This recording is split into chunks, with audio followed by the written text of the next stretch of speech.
The world already ended once. The hero tower collapsed, humanity was destroyed, and the only survivor left was a blacksmith named Lee Se-hoon. To stop the apocalypse, he sacrificed his own life using a forbidden skill connected to the Sea of Destruction. But instead of dying, he wakes up in the past with all his memories intact. Now the man who once forged legendary weapons has one chance to remake fate itself. Can a single blacksmith stop the end of the world before it happens again?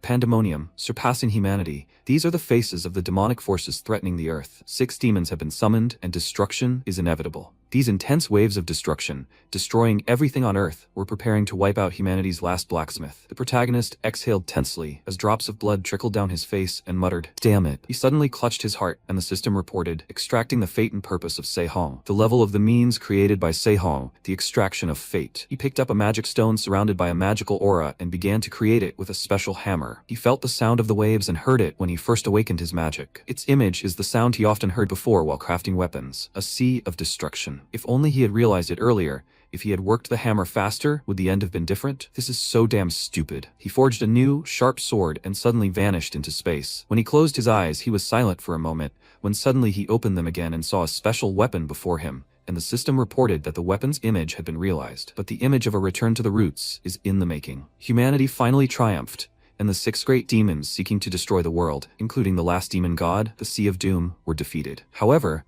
most of the earth had already been swallowed by the Sea of Doom created by this monster, and humanity soon perished. When the protagonist exhaled, he asked, "They won, but why do they feel like they've lost?" Not to mention the surviving heroes. Even the hero tower supporting the earth had collapsed. He looked ahead and realized that the cursed Sea of Doom hadn't disappeared even after the demon god was killed. The protagonist asked his friend if he was really going to whine about this now. He said that if anyone saw it, they'd think it was his doing. Louise approached him and said that the child who was lying there pretending to be injured was now trying to act tough. Amir clutched his head and asked, "He told you, right?" Their friend was trying to get out of the situation at someone else's expense by taking command. Se-hong said they should stop talking nonsense. They would have died long ago if not for the equipment he made for them. The boys asked again, "What?" That was simply absurd. He told them to shut up, because if they didn't like it, they could return it. They were dumbfounded and couldn't answer him. The trinity before him were the so-called 3 dogs. They weren't on the side of humanity, but they didn't join the pandemonium freaks either. They acted as they pleased, interested only in their own gain and adapted to the situation. The dogs might be selfish, but they survived,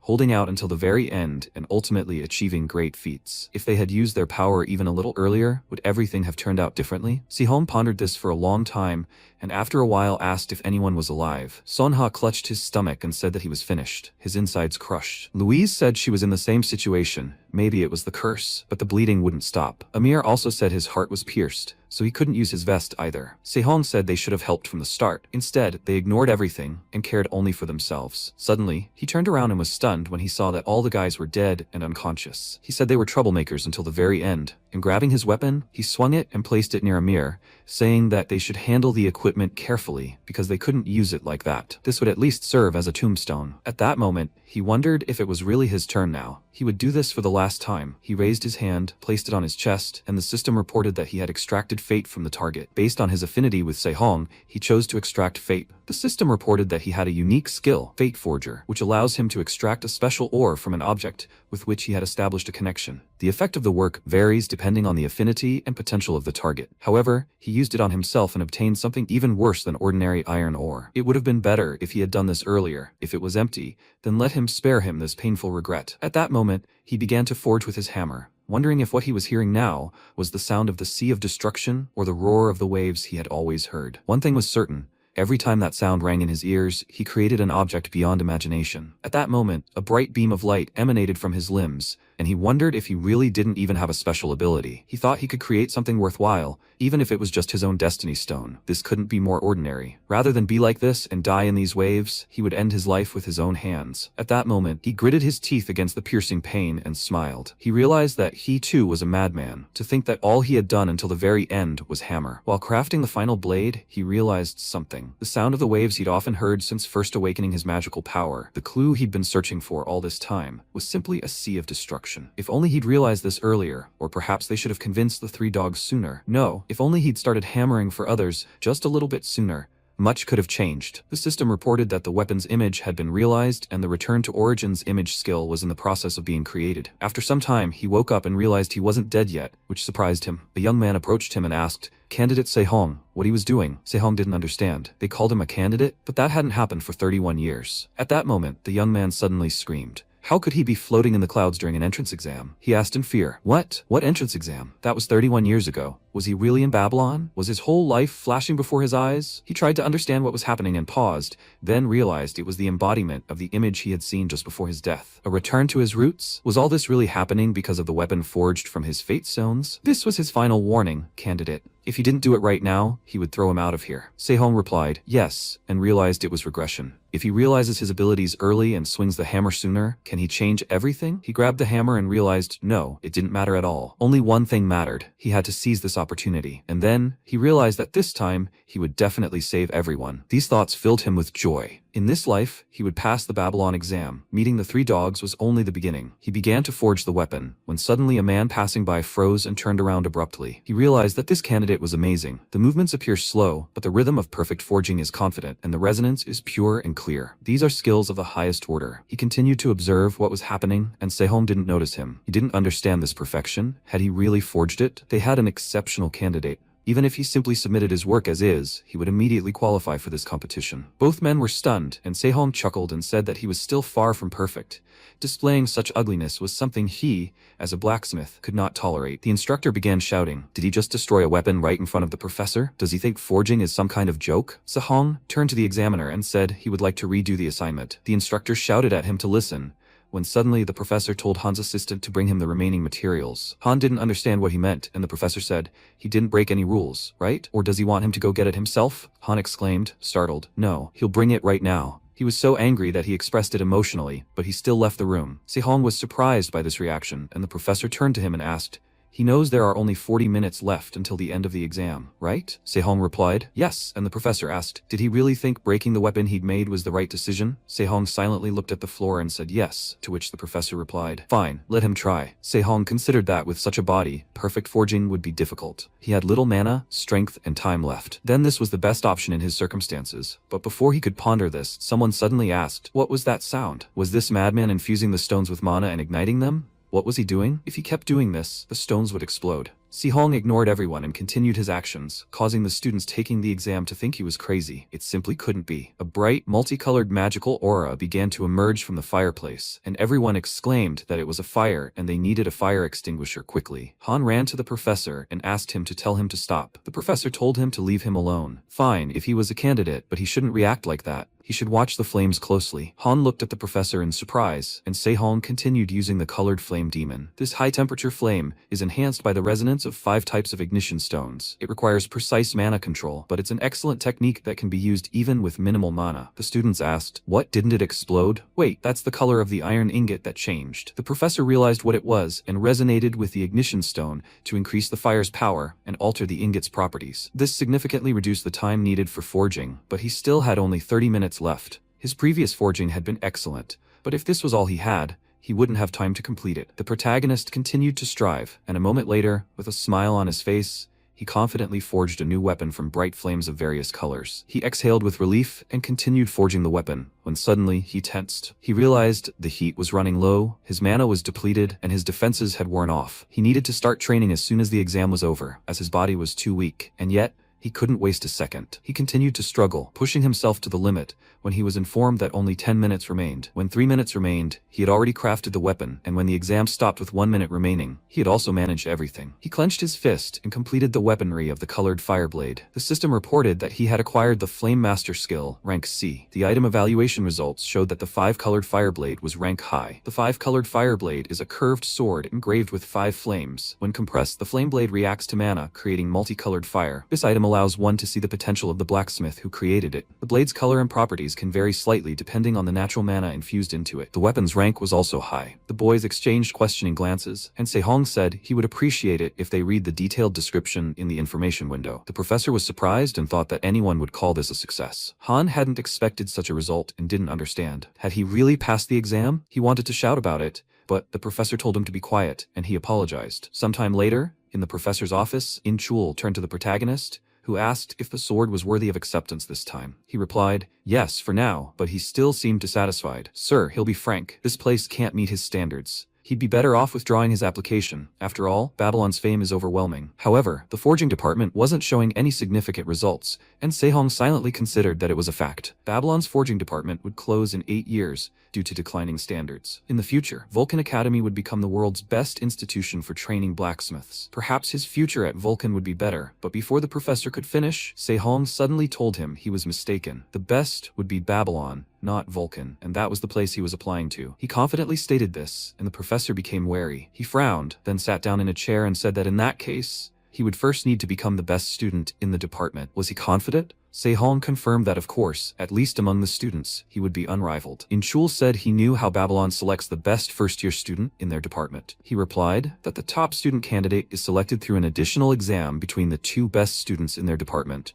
and from these candidates, the most outstanding is selected. That's all he knew. Babylon Academy divides cadets into 3 main departments: combat, support, and technology. Within each department, dozens of specialties intertwine like roots, and competition among departments means achieving a high score among all specialties and being recognized as a top-tier talent in Babylon. After a brief silence, Inchul said he would tell him again, not as a professor, but as a senior blacksmith. Even if he becomes the best in the blacksmith department, it's hard to count on success here. He should join Vulcan Academy. That's his path. Sehong reflected that he was prioritizing his junior over his own position in the future. He was a worthy man. Environment didn't matter, and he had already said that Babylon was the place he was applying to. It would soon become the best. Inchul thought about the place where he would become the best. He extended his hand and said that his statement was beyond arrogance, but why he liked it. He would be happy to work with him. Sehong shook his hand and smiled, saying he did too. The system reported that a connection had been established with the game's target, the level of affinity with the creator being the same. Destiny extraction, and Inchul's target. At that moment, the protagonists extended their hand, and the system reported that it was Destiny, fire-bearing iron, high rank, medium to low quality. This metal possesses flames, the properties of wood, and can accumulate fire within. After some time, it got dark outside, and Sehong found himself at home. He looked at the metal and said it was not bad. He couldn't have imagined how big it would be. Destiny extraction digitizes relationships with a specific target, and to extract non-existent ore, the problem is that the connection level is not a language, so using it now is difficult. Moreover, compared to the first-year students at Babylon, his stats look pitiful. In many ways, it's unfortunate, but considering that's the price for returning to the past, he got off easy. That's right, and he won't rush. Wanting more is simply greed. There's still time to crush those pandemonium freaks. Pandemonium is a coalition of monsters threatening not only humanity, but the entire planet. The 6 great demon gods' destruction of humanity was also entirely their plan. He can't be picky about means and methods if he wants to stop them, and he can't allow important future events to become jumbled in his memory. So he first needs to acquire equipment or skills related to enhancement. He thought about how the first step of the plan, entering Babylon, had been completed. But before he could fully process this thought, he suddenly looked ahead and was stunned. A system appeared in front of him, informing him that the skill Fate imprint had been added. A week later, Sehong found himself at Babylon Academy, looking around and confused. He was lost again. Had he really come to the right place? He saw a door with the sign, Refining Room, and realized that this was what he needed. As he entered, he greeted someone. But suddenly someone called his ominous name and said he looked rather relaxed. Couldn't he see they were waiting for him? It was Michael Barmuth, the Vice Dean of Borsip. Inchul told the Vice Dean that there were still 10 minutes until the supplementary exam. He replied that it wasn't a matter of time, but of attitude. He would give him a warning. Sehong, confused by what had just happened, silently scratched his head. Not only was the forging department in poor condition, but he was also in conflict with his superiors. Now he understood why he had recommended another academy. At that moment, he looked questioningly at his rival, who glared menacingly at him and his hand. He said he was glad to meet him, but his rival simply turned away and didn't respond. Sehong was disappointed, as no one had treated him like that in a long time. After a while, a girl entered the office and asked if everyone was ready. The boys exchanged glances, and Michael said they'd been wondering when the dean would arrive. He realized she was a familiar face. She sat down in the chair opposite him and apologized for being late. Her name was Yoon Ha, and Sehong clutched his head, looked at her questioningly, wondering what she was doing there. He'd heard she used to work in Babylon, but he didn't expect her to be the dean. She was a C-class hero, weapon-devouring Yoon Ha. She possessed a unique skill that increased her strength by absorbing weaponry. Before his regression, she had long been his regular customer. He recalled the past, when she sat on the ground in the rain, regretting eating his weaponry. He approached her without answering, and she, looking down, remained silent. At that moment, he remembered her and heard his name, when he suddenly looked up and said, yes. Inchul stood up and said that he would explain the essence of the exam so they should listen carefully. The exam lasted 90 minutes. During these 90 minutes, the two of them must create a weapon that would pair with the blade from the previous exam. However, Only alchemical forging could be used for this creation. As for the materials, they were free to use any ore presented here. The created weapon would be evaluated by Dean Yun-ha and Vice Dean Michael. Therefore, they must strive to create something they can be proud of. At that moment, he raised his hand and shouted, and so the exam began. The boys were determined, and Sehong, tying on an apron, wondered,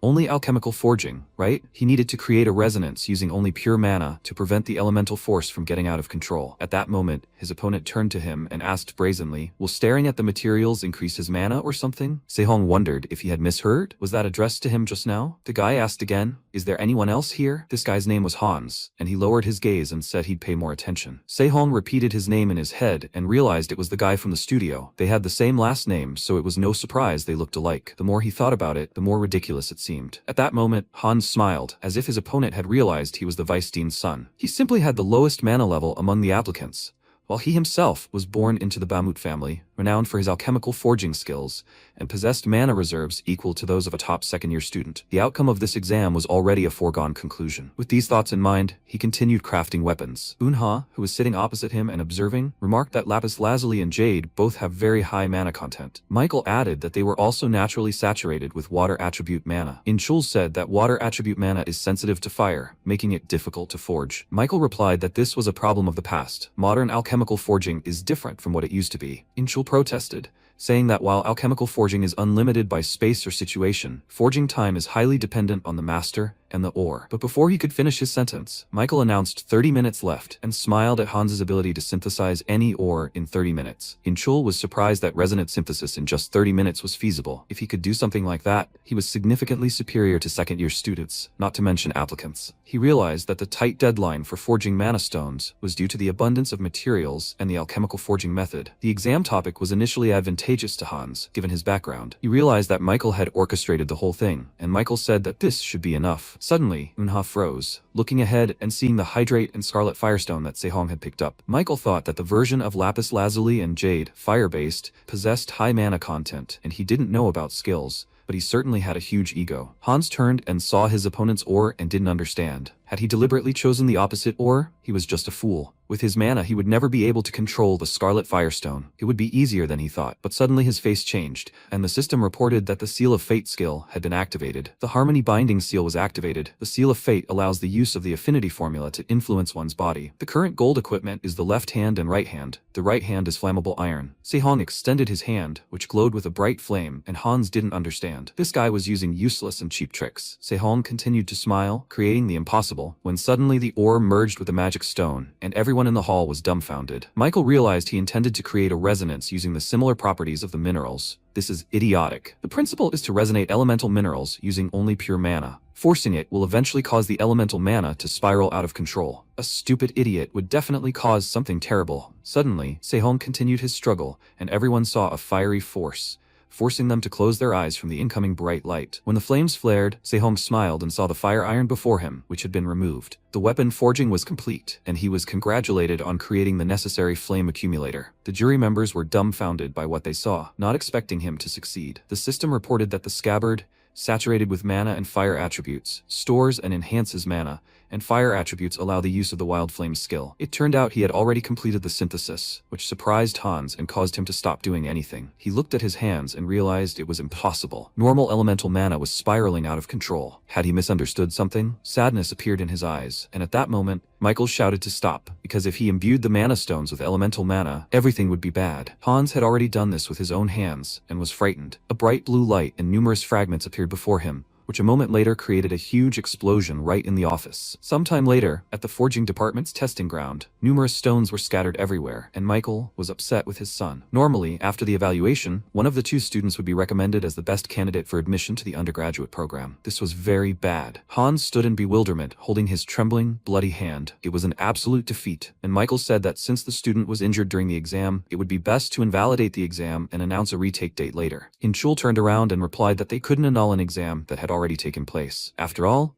wasn't this due to the carelessness of the student Hans? Michael replied, Professor Kim, It seems he cares more about the exam results than the student. He decided to start by saying that the fastest speed currently known in academic circles was 5 minutes. The moment a student entered the academy, he activated and simultaneously achieved resonance. Do they think this makes any sense? He stood confidently and stared ahead silently. Alchemical forging was originally a technique created to craft weaponry using only mana in situations where conventional forging was impossible. Therefore, the essence of alchemical forging lies not in the traditional method of killing ore to imbue the blacksmith with life, but in identifying the mineral's origins and uncovering the ore's life cycle. What is the essence of alchemical forging? This is exactly what he produced, which is also the answer that the academic blacksmithing community would eventually find after countless trials and errors. It's a simple method that will become standard in a few years, so there's no particular need to keep it a secret. But there's no need to teach this stubborn old man who does nothing but bark and doesn't listen. He replied that he doesn't understand what he's talking about. Michael smiled and said that, as expected, he had cheated. A first-year student without a worthy background was creating rare-rank weaponry. If he was planning to cheat, he should have kept it within the realm of possibility. Sehong became angry and started shouting, "What is he talking about?" Yunha stood up and replied that he was right, it was nonsense. Michael confirmed that, as expected, she understood everything. Dean, right? This is absurd. They should disqualify student Sehong for cheating and conduct a new exam. At that moment, Yunha didn't answer him and walked towards Sehong, which surprised Michael. She looked at his weapon, and no one understood what she was doing. She took it in her hands and muttered that it was pointless. Drooling, she pointed her finger at Sehong and said, "Just one bite. No, one lick." Can she lick this item once? Everyone around was stunned, unable to understand what was happening. No one knew how to react, and a long, awkward silence followed. Later that day, Sehong, moving around the city center alone, realized everything had happened as expected. The weapon itself was quite complete, and the fine-tuning was still in progress. However, seeing Vice Dean Michael shaking with rage was quite a sight. He chuckled at this, and people passing by remarked that he was laughing like a pervert. This guy was weird and shouldn't look him in the eye. He should just walk on by. Sehong ignored these people and continued to ponder that, if you think about it, Barmouth, that name seemed familiar, but where did it come from? Suddenly, he remembered Louise telling him that when she was in Babylon, the weapon she bought for next to nothing after hard work, just as he wanted, suddenly exploded. That's how she got the mana burns and was now in this state.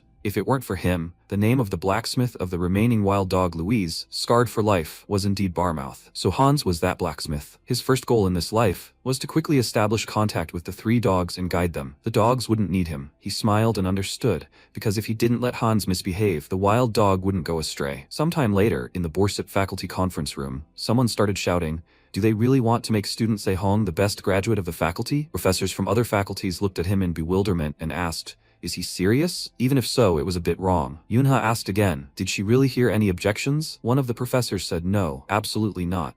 And she said it was more advice than objections. Michael said that, after all, not much time had passed since she took office. Yunha frowned at him, and he said that everything was correct, and that they understood that the student's weapon was impressive, but perhaps they should examine it more closely. Inchul remarked that the professors were saying this because they hadn't seen student Sehong's flame accumulator sheath. Perhaps they lacked refinement in execution, but considering the method of mana utilization and compatibility with the 5-year-old flame blade, everything would be different. One of the professors adjusted his glasses and said, "Well, that's surprising, but frankly, I wonder how true it is." Yunha remarked that this weapon was likely less than 60% complete from what student Sehong had originally envisioned. It was precisely this imperfection that would make it promising. If, even after seeing student Sehong's presentation as the top graduate, they couldn't accept her decision, then she would resign as dean. This news stunned everyone in the hall. 54 years ago, the heavens failed to save the Tower of Heroes for the sake of human evolution. In response to the pandemonium swamp that defiled all life, even though they gained new opportunities, a great calamity was born, and Babylon was born in this flood. The greatest academy in history, founded in the middle of the Pacific Ocean, Babylon has returned countless heroes to this day. The current Emperor Ludwig declared that they too would become one of them, standing in the arena. They must be diligent, all of them who came here to Babylon, such is their duty as heroes. Sehong also listened to the Emperor. At first glance, he seemed such a pleasant person, though he is not exactly a kind old man. The host announced that next would be a demonstration of this year's best students, and he asked the best students from each faculty to come up on stage. Sehong paused, thinking, the best student from each faculty. In his past life, he always wondered why so many guys acted so arrogant just because of their success at the academy. And so they began their demonstration. Sehong walked onto the stage with many other guys and realized that, looking at them, he was beginning to understand why they were acting that way. He felt good about being there. The host announced that the item being used in this demonstration was a golem, created by the Automaton Model 9 Puppet Factory. This creature's combat capabilities allow it to fight a hero of equal rank. Sehong wondered with a smile, What kind of automaton is it? If it has no weapons, does it possess martial arts? The host announced that this was their first performance. The first demonstration would be given by their best student, Jake. He looked ahead with a smile, and the performance began. Sehong wondered, Jake, the third son of the Myers family? He had heard that he was an eccentric who practices martial arts, despite coming from a family known for its sword techniques, and apparently that was true. At that moment, Jake began fighting the golem, and the host shouted that they were starting the demonstration right now. The golem rushed toward Jake to defeat him, but just then, he was able to dodge. The golem didn't give up, and continued to expend its strength, swinging it around. Jake backed away and realized it was his turn. He kicked off the ground and sprinted straight at the golem, swung his fist, and struck the creature squarely in the chest. The surrounding people were dumbfounded when they saw what happened after his strike. Sehong heard a strange sound and wondered what it was. He clearly heard that he died young, at rank A, somewhere in his early 20s. At that moment, the golem was thrown back, but Sehong knew that with his level, he was a genius of the kind that only appeared in Babylon once a decade. Why had he only reached rank A in his past life? He was stunned by the horror he experienced, and the announcer declared that this was the end. Jake easily smashed the golem into pieces, and various parts of the creature scattered across the arena. He wiped the sweat from his forehead and said with a smile that he hadn't warmed up like this in a long time. The host didn't even know how to react, and declared that it was a truly magnificent demonstration. Student Jake. He defeated an automaton with the combat assistance of a C-rank hero in a single breath. Everything went as expected from the best cadet of the Akarkuf. Sehong realized that he really turned up the heat from the start, and the next speaker would certainly feel serious pressure. The host announced that the best student of the support faculty would perform next, and student Erica would lead the demonstration. Sehong understood that she was the best at this level, so how could there be any pressure? Erica is the eldest daughter of the Inoue family, one of the 3 great families of Japan. She was not a conqueror of the highest heights, but made a name for herself as a C-rank hero who wielded mythical class armament. However, she ultimately transformed into a Majane, and was personally eliminated by her own family. Since she would transform in the future, getting close to her would bring him no good. At that moment, Erica turned to look at him and met his eyes. He froze, clutching his head. Did she just look at him? The presenter announced that the automaton for this demonstration was Model 9, with consecrated armor. Its defense was approximately 1.5 times greater than the previous model. What kind of performance would student Erica give them? She picked up her bird's cage and, releasing it, ordered them to move forward. The bird burst from its cage and began cawing loudly. Sehong realized it was a crow, and was surprised. The crow aimed at the golem, which it was prepared to attack. Sehong thought the automaton had assumed a defensive stance. In this position, it would be difficult to penetrate, especially since it was a defensive type. Erica tensed and transformed the bird into a huge monster with iron body parts. The crow rushed to fill the automaton, and Sehong was dumbfounded when he saw sparks begin to emerge from the golem. Erica called the bird to her and returned it to her hand. The host shouted that it was simply incredible and stunning. The enhanced automaton fell in a single blow, and she had pierced through an enemy of the hero level rank. Everyone shouted congratulations, and Sehong realized that with this atmosphere, simply showing off his weapon and calling it a day would be completely misunderstood. The presenter announced that the best student from the Borsit Faculty of Technology was finally entering the arena. Ludwig, the leader of the graduates' demonstration, said that the level of the top graduates this time was very high. They hadn't had a top graduate from the forging department in a long time. Wouldn't the pressure be too much for him? Eun-ha was also among the judges, serving as the second leader of the demonstration. She understood that there would be no problems. The host wondered if he could put on a performance that would surpass the shocking performances of cadets Jake and Erica. His heart was already trembling with excitement. The surrounding students shouted that he was handsome, and at that moment, Sehong drew his sword, and the system announced that it was a blade of 5-colored fire and required a flame accumulator. People were surprised. Is this a rare rank? It's highly unusual for the forging department. Besides, the fact that a first year created a rank 1 weapon is already astounding, but compared to other departments, it lacks the showmanship. Doesn't he look clumsy for such a rank? Well, the other departments looked quite impressive after all. However, they're unsure how he's going to show it off in action and demonstration. They weren't expecting anything grand, and Michael, hearing this gossip, realized the heavens were on his side. At this rate, the dean's position would be his. Eun-ha watched silently, and the host announced that for this demonstration, Model 10 possessed combat power equivalent to a D-rank hero. But Sehong turned and said, "No, Model 8, please let them equip it with armor." The host didn't understand what he was saying. Model 8 could withstand a hero's attacks in some cases, and he was asking for it to be equipped with armor as well. He was surprised, and said that it was difficult to prepare this in such a short time. Was he really trying to disrupt the demonstration? Inchul announced that he had prepared this in advance. This automaton was equipped with armor. They were surprised that he already had it, and at that moment, Sehong prepared for the fight and looked at Inchul, who was confident in him, and told him to go all out. The host raised his hand and said, "Let the duel begin then." He was already confused, and at that moment, the duel began. Inchul watched closely, as did Eun-ha, who wished him well. Sehong wondered if he would live up to his expectations. He swung his weapon and used multicolored mana. When he did this, the people around him were surprised. This was madness. Hans was upset that this was all just a show and had no substance. What could a guy with little mana do anyway? The flames contained in the blade of 5-colored fire tend to conflict with each other, and this explosion can injure the owner if not controlled with a significant amount of mana. But using the properties of the accumulators and flames to store fire within, and then release crimson flames with the newly available skill, is something else entirely. He announced that the accumulation was complete and used wildfire. When he made this move, everyone was horrified. The weapon skill needed for the accumulator and flames, wildfire, detonates the compressed mana within. If he activated it in this state, the forcibly compressed 5-colored fire demons would burst forth all at once. Michael was stunned, surprised, and tensed. The host also didn't understand what the psycho was doing. Sehong appeared unharmed when the dust cleared, and he sheathed his sword. When he exhaled, he wondered if he had overdone it. The complete devastation of the arena appeared before him, and the host didn't even know what to say. He shouted for the construction support group to come to the central hall immediately. The demonstration of the best students from the departments. The midterm assessment is over. Sometime later, Yunha came into Sehong's room, opening the door and apologizing for being late. She'd called him herself, but she'd been helping clean the arena. He scratched his head and said no, he should apologize. He's sorry for causing such a mess in the central hall. He should have controlled his power better. Yunha asked, "What was he talking about, Sehong?" he asked, puzzled. Didn't she call him to scold him? She looked at him questioningly and said,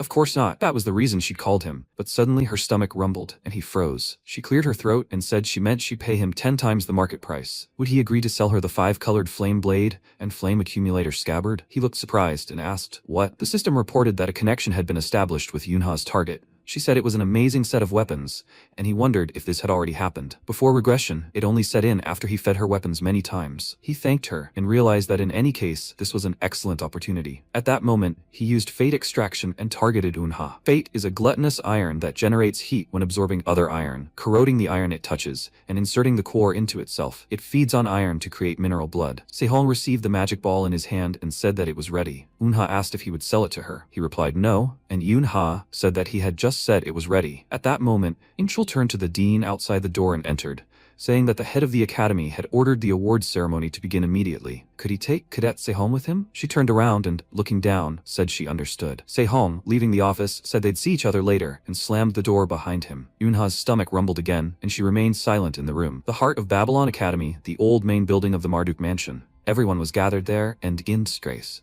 And Inchul led Sehong, telling him to treat the academy president with respect. Not only had he generously handled the issue of trashing the hall during the demonstration, but he was also a perfect man on a different level than them. All he told him was that he needn't worry, and he entered. Ludwig, who greeted him, said he must be a cadet. He was the ruling emperor of the academy. Before his regression, he was a hero who died alone fighting against a heavenly god, exterminating one of his 6 demon gods. Sehong realized that everything was expected of a perfectionist. Ludwig said that all the weapons he showed at today's demonstration were interesting. He couldn't say he didn't regret it, but he had high hopes for them. Sehong was surprised. What did he mean by regret? He was ready, but he wanted to throw the 5-year fireblade and flame accumulator scabbard into the furnace. He said that as a tribute to his talent and effort, he would give him 2 rewards. Let him say what he needed. Sehong was surprised and said he wanted a reward that would increase his mana and accumulation capacity. Ludwig thought for a moment and created a heavy inkstone and a dream tusk. Sehong understood what it was, as it was very difficult to find. It would be difficult to manage now, but he had an idea how to use it. Ludwig asked if he liked it. Sehong replied that it was perfect. After a while, he asked what he was thinking. To think that he was the only one to receive rewards, and that was unlike him. Ludwig replied that he simply gave them to him because this guy had the ability to handle them. This creature asked, "Is that so?" He had the feeling that he was like an old man. Ludwig replied that this only meant there was enough depth within him that even he could see him that way. And even he can't fathom this depth. Sometime later, Sehong arrived at the university and,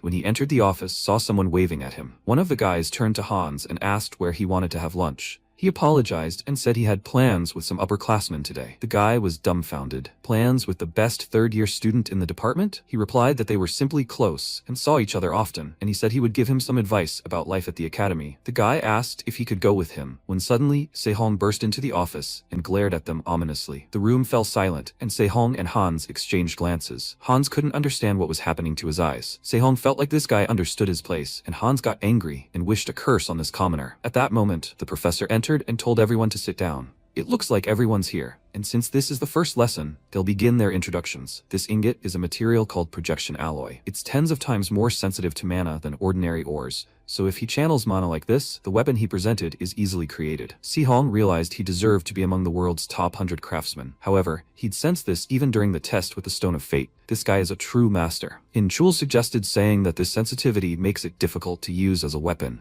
but it reflects unconscious traits that allow one to see oneself from the outside. That's why weapons made from projection alloy are called clones. The forging department's self-presentation will be replaced by the creation of these clones. They'll be on display in the main building for a week, so they should work hard. All the students responded that they understood the order, and he wondered if such a quantity of projection alloy would cost more than 10 million won apiece. As expected from Babylon, even the self-presentation was grand. Se-hong exhaled and realized there was no one here with the most important talent. At that moment, he said, then Se-hong will be the last. He was surprised and realized that since he was already the top graduate in his department, there was no need to hide his strength. If that were the case, maybe he should give it his all. A moment later, an explosion rocked the university auditorium, and windows blew out of the building.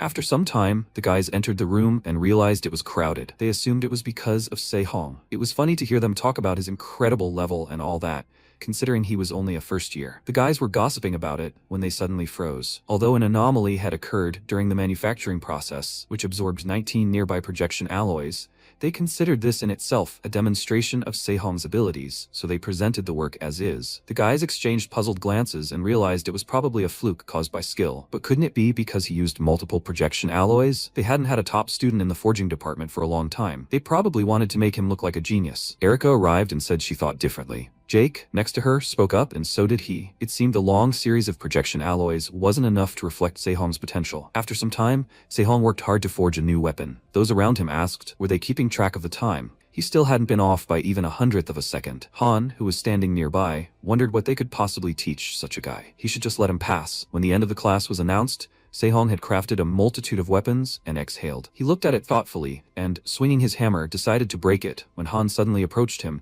and asked if he was really going to break it. He turned around in surprise, and Han said they had to hand them in after the packaging class this week, so he didn't need to break it. Se-hong asked again, "What do you mean hand them in?" He replied, "Where does he think the student budget comes from? Babylon allocates funds based on weapons sales to the outside world. So what exactly is he dissatisfied with now? His body or his mana?" Se-hong replied with a smile that he was currently dissatisfied with his body. To make training tools, he needed to forge them and a heavy inkstone, but he didn't have the stamina to even try. Han suggested that if forging was necessary, wouldn't enhancement produce results faster than physical training? At that moment, it seemed as if an epiphany had struck Se-hong, and he realized he hadn't even thought about it, having avoided it before his regression. Since he had returned to the past, he lacked stamina. He could simply work on the heavy inkstone under the effect of enhancement. He bowed to Han and thanked him for the advice. He replied, "You're welcome," and Se-hong remarked that they were using too much mana when forging and needed to reduce it to 70% of their current level and focus their strikes on one point. That would be better. Surprised by this decision, he asked again, "Did a first year just give advice to an assistant?" He silently turned to the hammer and paused. Babylon encourages each individual student to train independently. Se-hong found himself near the train and continued to ponder how people can attend classes from other departments or take dozens of courses in a single semester. However,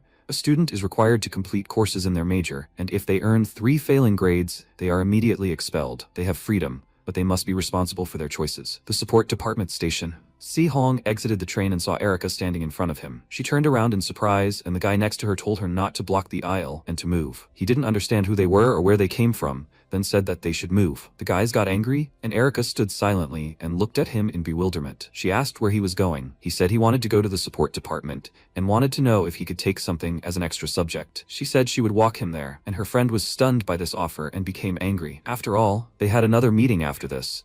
She told him to go there on his own. The guy said that the upperclassmen had said they really wanted to see her, but Erica said she wasn't interested, and the guys clutched their heads in surprise. Erica silently followed Se-hong, and after a while asked what kind of supplementary item he was looking for. Se-hong said he wanted to learn about reinforcement, and she asked what kind exactly. He replied that it was something that increased physical ability and didn't interfere with forging. She smirked and asked, "Then what about barrier art?" Se-hong asked, "Isn't that specialized in defense?" Erica pulled an envelope from her jacket and said, "For example, he should try this." He took the envelope in his hands and wondered if it increased durability. No, rather, it retained its original properties, but hardened under strong impact. He said the technique was well suited for forging because it required fine control. Erica noted that for such complex applications, he would probably need the professor's help. By the way, this spell formula seems somehow familiar. Erica said that the barrier professor had entered her family's branch through marriage, so she could introduce him personally if he wanted. In exchange, she received an invitation, but before she could finish her sentence,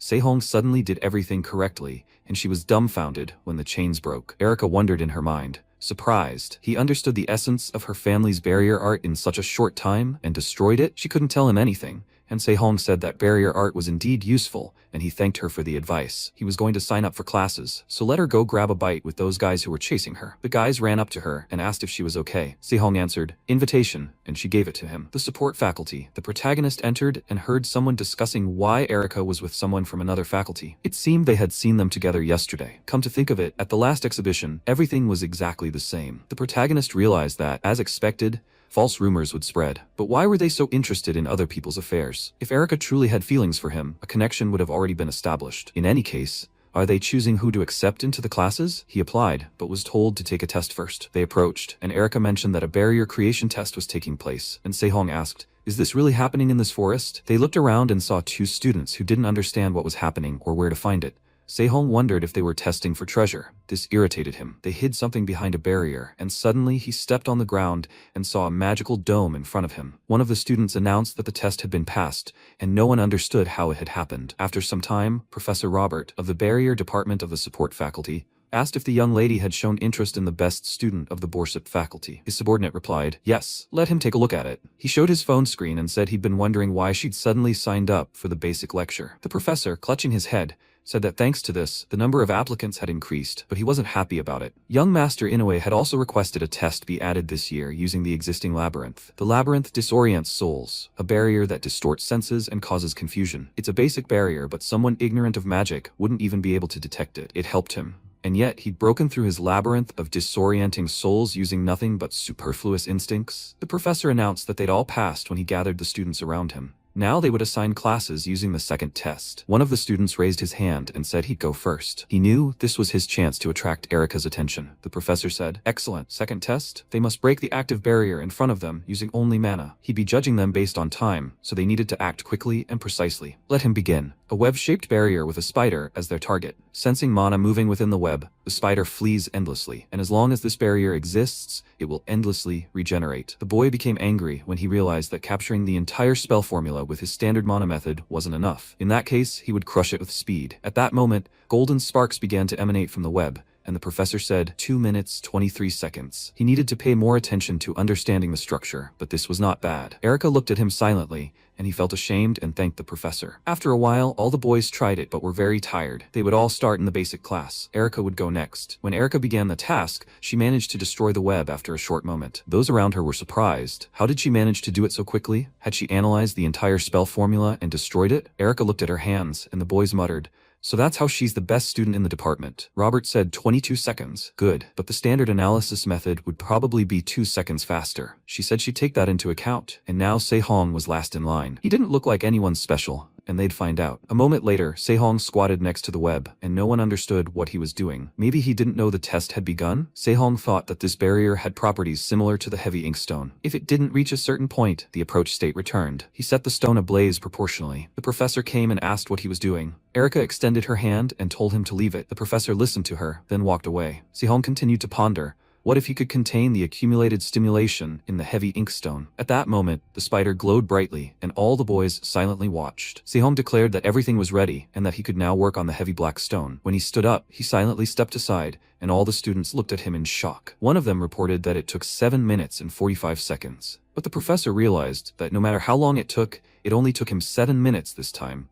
But next time, he would destroy it in seconds. He hadn't simply dismantled the barrier, he had created a formula to destroy it. Combine his blacksmithing skills with magic, and he dreaded what he would be capable of. Sometime later, an email arrived in the forging department. They had received a request for a mid-level forging using high-quality materials or a first-level upper circle from Sehong's disciple. According to the workshop safety regulations, anyone wishing to supervise is requested to contact them, the Babylon Administrative Department. One of the office staff wondered how many would show up this time. Several messages arrived, and he said the responses had come quickly, and not a single message from Vice Dean Michael. Rumor has it that the atmosphere has become tense because his son was demoted to second place, and it seems true. Then he will begin to choose. At that moment, he was dumbfounded when he saw a message from the dean stating that he would personally oversee the forging of student Se-hong. When the protagonist entered the room, Yoonha said that they hadn't seen each other in a long time. Student Se-hong. He looked at her questioningly, and she asked, "He must be very busy. Why is he here?" As dean, she came here to test the student's skills. He said that since this is how it turned out,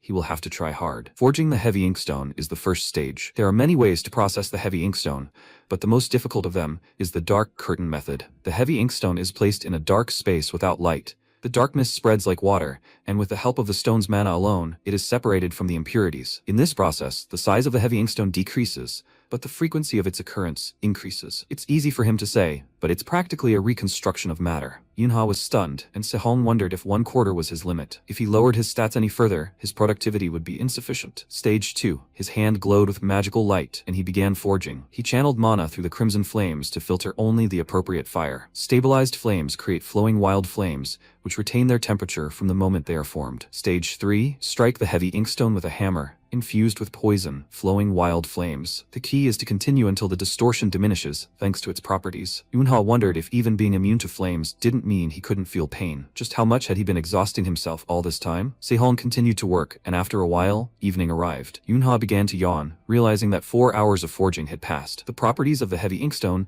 having absorbed the flames to their limit, were changing. Everything was ready, and the distortions stopped. He needed to melt the processed heavy inkstone and pour it into a pre-prepared mold. Yoonha, who was watching, asked, "Is this casting, not forging?" The properties would change due to the darkness within the mold. What was he even thinking? She was puzzled by each step. At the 4th step, she suddenly shouted at him to stop. Se-hong smiled and ignored her, contemplating slowing the changes in the heavy inkstone, using the barrier-breaking formula, and using this interval to build a magic circuit. That's what he needed. A moment later, a powerful explosion occurred, and the system reported that the ink spider bracelet armament was complete. To break prejudice, a daring challenge was needed, one that spared no one. Although the material's potential had not been fully realized, the blacksmith's skill in forging new possibilities was worthy of being called first-rate. He acquired the D-rank Black Spirit Thread skill. Se-hong sighed with fatigue and, looking at the bracelet he'd received, was surprised and delighted. It absorbed and accumulated the wearer's mana and also allowed the use of a mana-exploding ring. In his opinion, this was a success. Yoonha, who approached him in shock, opened her mouth, then suddenly blushed and remained silent. Se-hong sighed again in relief, and Yoonha asked if this was a resonance phenomenon. She thought it was quite impressive. Se-hong confirmed that it was,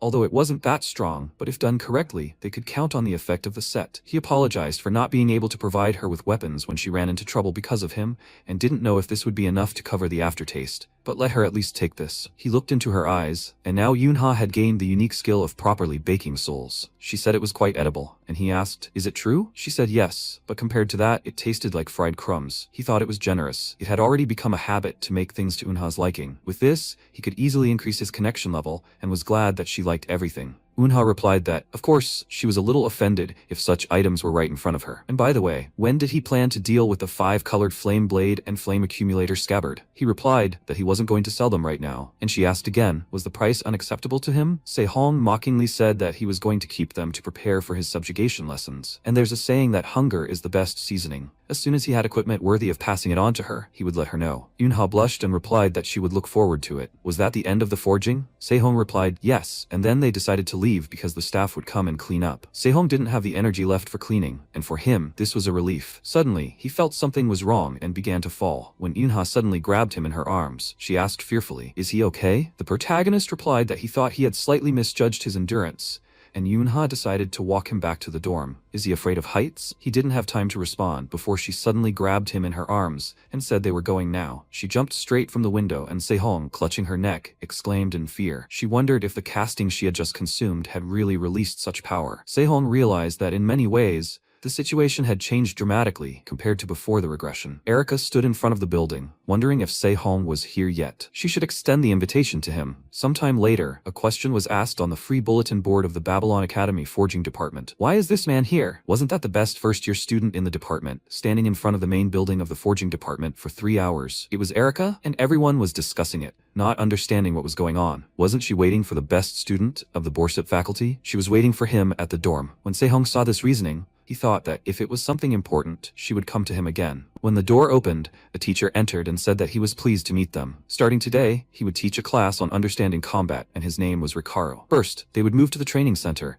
and the last person to arrive would run 20 laps. He knocked on the door and told everyone to move forward. No one understood why this was so sudden, but they rushed for the exit. Sehong was surprised. Wasn't this a theoretical class? They told him that no one knew anything, he should just run. He was the last one running, not understanding what was happening. When the required time passed and many of the guys stopped, Recaro said that it was 20 laps. Sehong continued running without stopping, and the guys commented that his stamina was really at rock bottom. I wonder if he even got through the intermediate forging properly? Now they should pay attention to him. Equipment comprehension was originally a theoretical subject about weapon structure, but the recent Flameblade hunt changed their methods. The attack on blacksmiths creating heroic rank fire attribute blades was called the Flameblade hunt. Even before his regression, it was an unsolved case. No matter what defense they prepare, in the end, only their own bodies remain. Therefore, by studying equipment comprehension in this class, they will also master self-defense techniques. The boys rejoiced and shouted back, "Yes, sir." Recaro raised his hand and said, "Okay, today they'll focus on swords." This time, Sehong realized he needed to be more careful. To do this, he first needed to increase his stamina, which he did himself,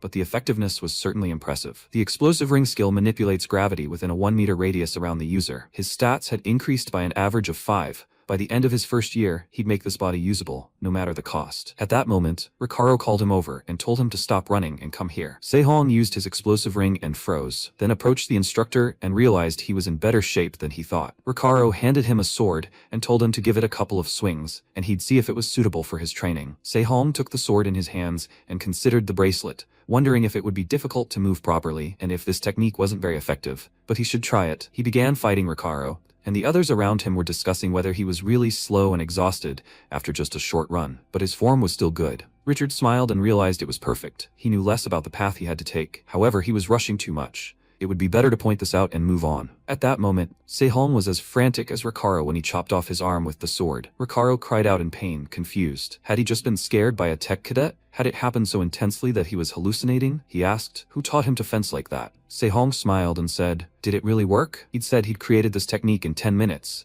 He'd repay him next time. He recalled his old acquaintance who'd replied that there were times in people's lives when they had no money, so why rush? Technique instead of money. What about technique? He will teach him. Let him stop. Sehong scratched his head and said he just watched videos of other heroes' battles. Richard mentioned fencing.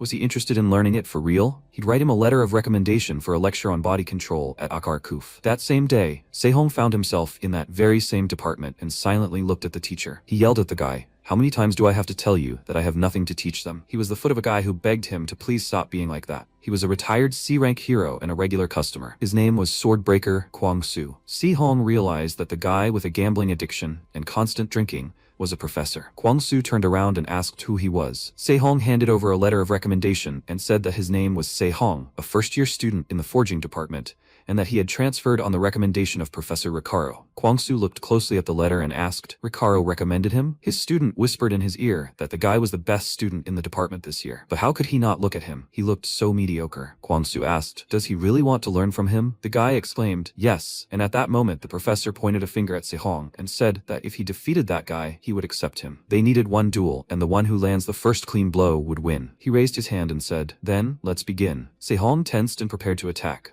Kwang Su wondered if his relaxed state really guaranteed him colossal flexibility at the expense of strength. In that case, the correct approach would be to grab him rather than strike. The guy tried to strike him, but Kwang Su, watching, wondered why he hated guys who were so good at something. Before they'd even gotten to know each other, they were starting to clash, and he wasn't interested in watching. Suddenly, Sehong lunged at the guy and punched him in the chest. He didn't understand what kind of power that was, but a moment later, he used an explosive ring, which stunned the guy. They both fell to the ground, and Sehong grunted in pain, clenching his fist. The guy opened his eyes and saw his bloody and broken nose, and Sehong asked, "He was a little faster, right?" He lay on the floor, smiling, confident. An awkward silence ensued between them, and the guy said that was true. But before he could finish his sentence, Kwang Su exclaimed, "Let everyone get out." He remembered that he promised to start training him if he won, and Sehong asked, since he had defeated him, maybe he should train this guy instead of him? He was surprised to think that a better student, Akar Kuf, lost to a student, Borsip. It sounded simply pathetic. Kwang Su said that he really did think he would have to make something worthwhile out of this idiot to earn his keep. The guy tensed up, and Kwang Su said that he would set a time and inform him, so he should come. The student exclaimed in surprise, and thanked the professor, who told him that if he was finished, he should get out of here, because he needed to discuss something with this guy alone. When they faced each other, the professor told him to show him the sword technique he used against Recaro. Sehong understood, and after a moment, focused before rushing into the attack. Kwangsu easily defeated his opponent and declared it a one-swing kill. The idea was good, but the execution was crude. Does he consider fencing normal if it becomes a weakness after the second use? If someone taught this to others and said it was perfect, he would break their limbs. And this from the person who taught this technique. Sehong chuckled, and Kwangsu said he should just wait and see, because he would make his body perfectly suited to this technique. Sehong asked, "So he's enrolled in the class, right?" Kwangsu asked again. "What? Yeah, right." Sehong bowed and said that then he was leaving for today. The professor realized the boy was so reserved, and when Sehong left the office, he remarked that he was acting arrogant despite being an ordinary teacher. A student he knew ran up to him, and Sehong asked, "Haven't you left yet?" He handed him the envelopes and said he wanted to give him something. It was an invitation to the elite, a place where students from prestigious families gathered. Erica planned to give it to him. It was full of arrogant idiots, but he thought it would be a good opportunity for him. Sehong thought for a moment and replied that he didn't know if he should just accept something like that, and the boy replied that thanks to him, he got into the class and should at least thank him this way. Sehong thanked him for that. The extra classes he had enrolled in so far were barrier creation and body control. He wanted to take a class from the Borsip faculty. Right now, curses, alchemy, and enchantment came to mind. Suddenly, electricity began to flow from his bracelet, and he didn't understand what was happening. A student grabbed his arm and asked if he had really done that. He replied, "What if I had?" She asked again if she could enchant it for him. The system reported that a connection had been established with Leah's target. Leah is a girl who can raise the rank of a weapon by 2 whole levels through enchantment. She is a genius among geniuses who have created legendary weapons. She's also the person who is said to have shaken the enchantment industry. She exclaimed, "Could this really be a rare rank heavy inkstone? If she adds a few formulas? No, it's too wonderful to end here. What should she do about this problem?" She grabbed her head and began to fidget, and Sehong,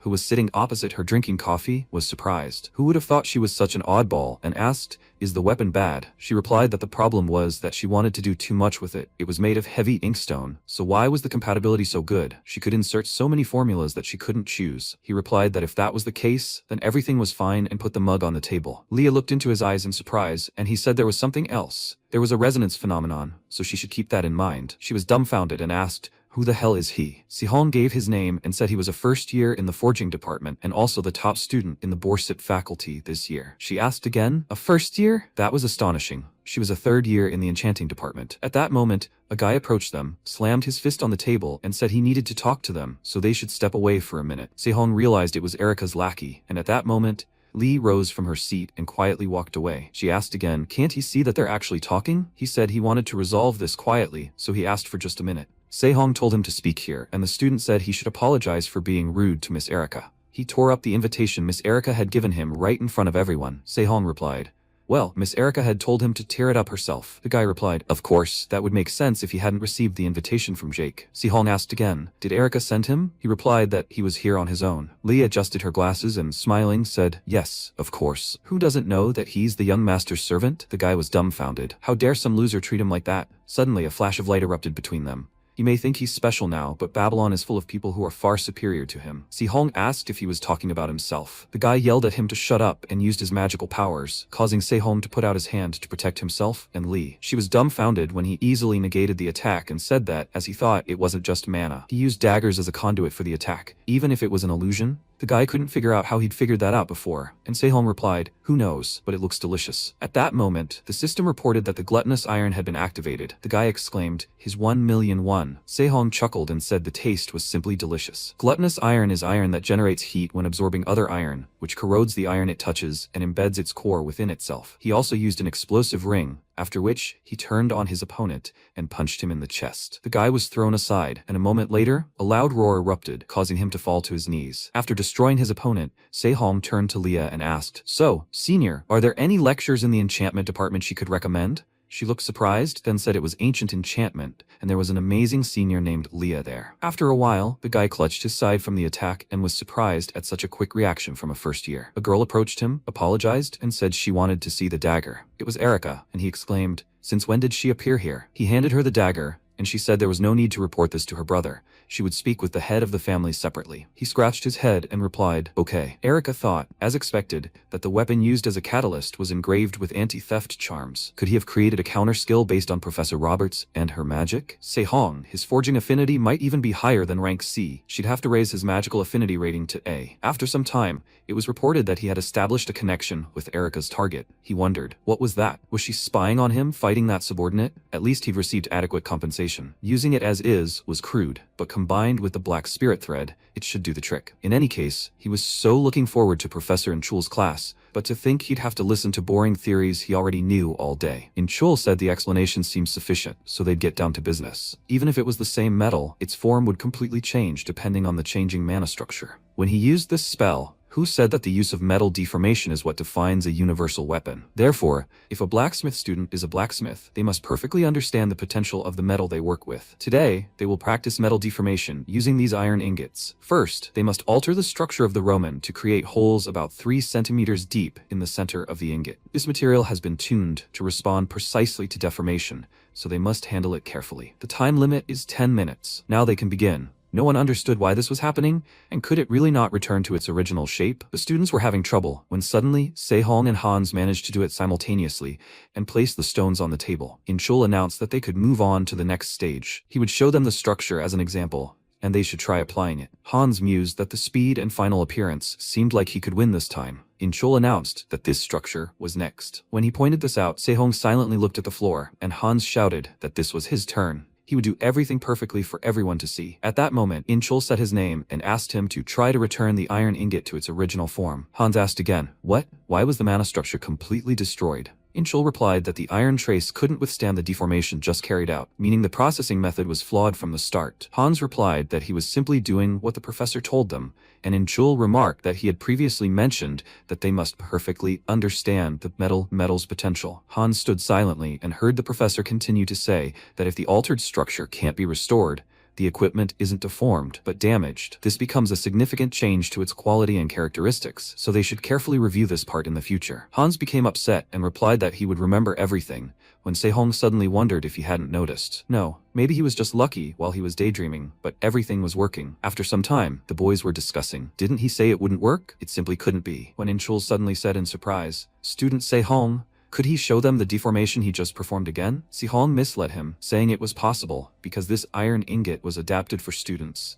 It couldn't be done with a regular iron ingot. Inchul replied that everything was clear, and that it was possible because the ingot was finely tuned. He thought about it, to think that even he had overlooked this. A conqueror of peaks and the greatest holy flame blacksmith, he created this during his time as a hero-ranked hero, and in the decades that followed, it had never been refuted. The deformation formula underlying the work of blacksmiths, iron truths. He couldn't have found another way, right? Did he really think this guy could do such a thing? If he noticed it now, it would be the second time. After a while, the class ended, and Inchul turned to Sehong and asked if he had a minute. He turned around and asked what was wrong. Inchul replied that it was a gift to celebrate his admission, as Babylon had helped him so much. It was a crimson fire jade, rare rank, high quality. This ore contains the essence of crimson flame, which has the specialized ability to melt refined ore into liquid. Sehong understood what it was, and Inchul said that if he absorbed the essence of the crimson fire jade, he could permanently strengthen his crimson flame. He had prepared this because he had heard that he was skilled in its use. Sehong thanked him and said that it would definitely help him greatly. Inchul also wanted to know if he was considering enrolling in the additional course he was teaching. Sehong asked, "He's talking about the basics of weaponry?" Inchul asked, "He knows about that?" Sehong replied that he knew. This course was supported by one of the largest budgets in Babylon. Sehong didn't know what to do. Before the regression, he'd never even heard of Inchul, so this professor's final grade probably wasn't very good. But now he was attracting a lot of attention. Sehong decided to enroll in the course, and Inchul asked again, can he handle it? He knew he'd already signed up for several additional courses. Sehong replied that this would only be the fourth, and Inchul shook his hand and said he looked forward to working with him then. Sehong replied that he did too, and the system reported that Inchul's connection and purpose had been extracted, and his kinship level with Sehong's creator was 1. Inchul's destiny is fire-bearing iron, high rank, medium, low quality. It's a metal with flames that has the properties of wood and can accumulate fire within. If someone can extract metal from a person, then that means they can also forge and craft the human body. When multiple attributes coexist in the body, conflict arises. Since this is fatal for a blacksmith who requires precision, it's customary to use only the attribute that best matches the affinity. It's completely different, and the internal mana needed to block heat is depleted to the required level. A body deprived of mana absorbs the essence of Crimson Flame. As a blacksmith, he must create a magic circuit within his body exclusively for Crimson Flame. He tensed, realizing that only then could he forge it within himself. A moment later, a bright, fiery explosion erupted within his body, and the system reported that his attribute mana had been strengthened. He had gained a spiritual magic rank skill. The body is the most primal material a blacksmith can craft. As internal magic circuits are forged, physical abilities grow and strength increases. All stats have increased significantly due to the skill's effect. Se-Hong had D-rank strength, mana, stamina, and agility. Se-Hong clenched his fist and realized it was spiritual magic. He recalled the girl sitting over him, telling him he had the materials, yet he was giving up without even considering how to use them. He wasn't an idiot. Was he really just going to accept it? He smiled and replied that everything was correct and he should use everything he could. It didn't matter whether he was a future ally or an enemy. This time, he would have nothing to regret. Sometime later, he found himself at the university, and Assistant Han announced that today, they would finish work on the items he had been working on during his last classes. Since the finished products were planned for delivery both within the academy and abroad, it could be said that their first semester depended on what they did today, so they should try their best to avoid regrets later. Understood? The guys rushed to work and shouted, yes. Si-Hong forged a weapon and accepted that it was no good. His body couldn't keep up, so many of the parts came out crooked. Now was not the time for him to relax, and he continued working. A moment later, when he succeeded in creating the weapon, he examined it and realized that it seemed pretty good. The rest would be difficult given the time, and if he had done everything at an average level, he could have received a larger budget, but he thought it would be better to do at least one thing properly. He placed the sword on the table and prepared it completely, when suddenly he exclaimed and felt the sound of a sea of destruction. Every time he heard that sound, he made good things. This wasn't temporary sharpness, but blades etched into the blade's very body. White light. The longsword armament is complete. A great blacksmith reveals his intentions through mere fundamentals. The technique of a blacksmith who fully unleashed the potential of a material to create a new blade can, without exaggeration, be called first-rate. He obtained the white light style skill, a long merch forged from this pure white blade. The finely polished blade harmonizes with the flow of mana, possessing a strong yet sharp edge. A masterpiece of a blacksmith with outstanding skills, its cutting ability increases as mana is filled. Considering he used ordinary iron, it turned out merely passable. His pre-regression skills are returning, albeit very slowly. The guys around him hated this feeling. Maybe they should drop out? They were disappointed with their results. The next day, Saturday morning, the guys gathered at the university, and Se-Hong asked if she wanted to see his enchantment. This was unexpected. He was also interested in her basic skills. Lei replied that he shouldn't worry, since her workshop was in a more secluded place. He asked again, isn't it too far? Leah wondered if he really thought he could see her enchantment so easily. Sometime later, they arrived at the Akarkuf hardware store, and Leah announced that they were there. When she entered, she shouted, Grandma, she's here. Her old lady was cleaning her ear with her finger and said she wasn't deaf. Who is this, her boyfriend? Lee replied, absolutely not. He's the best student from the Borsut faculty admitted this year. Old lady chuckled, noting that Babylon must be on the verge of collapse since they'd accepted such a frail guy. Her name was Helena, and she introduced herself. Se-Hong also said hello and said he was a first-year student in the forging department. Helena said, enough chatter. They should get to work quickly. And the first years had a ton of work to do this week. They pointed to the workshop over there, and Se-Hong realized that the old woman, or rather her skills, seemed better than he thought. He couldn't understand why she kept a hardware store in such a place. Lee took up arms and said that the work had indeed piled up. This was an enchantment palette, and these were powders made from ground magic stones. Se-Hong knew the standard was 8 colors, but she used them quite diversely. Was her job to restore damaged enchantment formulas with this? Leah replied that it was true. She could earn money and indulge in frustration as much as she liked, without worrying about the cost of materials. When she brushed her brush over her subject, Se-Hong realized he'd come because he thought she was desperate. He remembered the words of a student they knew who called her a loser, who failed every exam and couldn't even hold on to her position as the best student in the department. But seeing her in person, he realized the cause of her condition could be easily corrected. The ability to immerse himself in a task like this was also a talent. He looked around and realized it resonated with the flow of mana to a special effect. His hands were itching to do something anyway, since he'd engraved white light for the first time in a long time. Helena approached him and told him to try using it. If he could do it, he could take whatever he wanted, and he could pile it up. He thought about how it felt like she was helping them. Se-Hong replied that if there was a way to use a special whetstone of such quality, he should definitely try it. After that, he concentrated, took the dagger in his hand, and Helena asked if he was going to use it. He confidently answered yes. Judging by the even wear of the blade and the unbent shaft, This knife belonged to someone who knew how to wield a sword. As for this whetstone, it was the most evenly compressed mana particles. With this, he'll be able to properly sharpen the blade, even if he pushes it to the limit. He began sharpening the knife, and Helena wondered if this guy was really a first year. At that moment, Leah exclaimed that everything was ready, then asked her grandmother when she got here. She replied that she didn't know and called her firmware, after which Leah came closer and asked if she was trying to find her little brother's flaw, but nothing worked. Was she right? Helena got angry and yelled at her to shut up, then hit her on the head with her hand. Her glasses instantly flew off, and Leah pulled back, exclaiming in pain. Helena asked if he was finished. Sehong replied that this was the limit for now, but next time it would be better. After that, Helena said everything was clear and then they should both get out of here. Leah dragged him out the door, pushing him behind her back, and smirked, saying that she was just grumbling for no reason, so they should go. Helena looked at the knife and thought about it, when suddenly an acquaintance of hers walked in and exclaimed, "Sister, what's she doing?" Helena told him to be quiet, and he clutched his head and asked, "There are already so many orders. What's going on with the kitchen knife?" she asked. "When will he quit this restaurant? The guy who should be a professor of combat is messing around." He asked her not to pick on someone else's hobby, then picked up the knife and looked at it questioningly. He turned to Helena and asked, "Did she get drunk again and sharpen this?" Helena replied that it wasn't her, and the guy asked, "Then is this the work of those assistants she'd recently become close with? Their skills must have improved greatly." Helena replied that it was a freshman, and the guy asked again, "What?" She replied that it was a freshman who had entered this year. He was very surprised. Who is he really? When they reached the university, Sehong asked if the old lady from the hardware store was the professor of the forging department. She replied yes. She'd heard that she retired 5 years ago and opened a hardware store in Akarkuf. Sehong asked if there was a backstory to this. She replied that she wasn't sure there was anything special. Quite a few professors had left the forging department in recent years. Sehong asked again, "Is that so?" He considered that, given that in the future,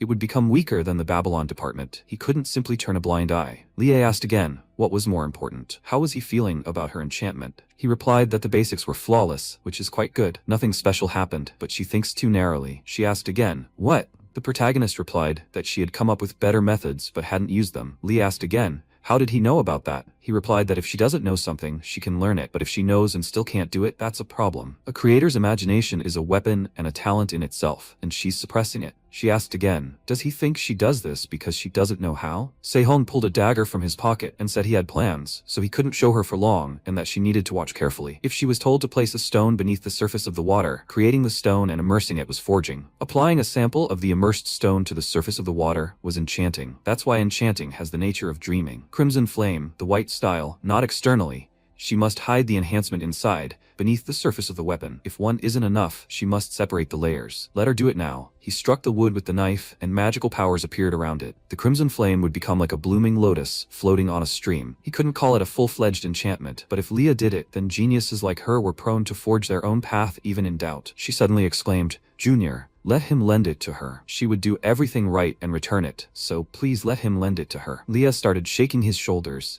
and Sehong calmly said he didn't mind, but she should take those as well. He handed her a few more of these knives, and she thanked him and said that she loved him. Sehong looked after her in bewilderment, and the system reported that the connection with Leah's target had been extracted, the creator's level of the tool being 1. Sehong breathed a sigh of relief and said that youth was bursting from his body. When he entered the university, he began to wonder if today would finally be the day he would meet one of the 3 dogs. The confrontation between the mad dog from his childhood and the demon of destruction, which was more important to him. At that moment, Erica approached him from behind, and he asked what she was doing. She replied that she was following him, and he asked if he told her to move away, would she do it? Erica replied that she would move away, as she could simply watch from a distance. But she invited him inside, and magical beams of light formed between them, and the system announced Erica's fate, a 4-pointed stone. This is an artificial ore containing compressed, attuned mana, and when mixed with other minerals, it regulates the disorganized structure of internal mana. Asteraceae Burst is a multicolored ore combining multiple shades that possesses excellent amplifier properties, unlocking the potential of mixed materials to the limit. Sometime later, when the guys entered the arena, they were greeted by the host, who said,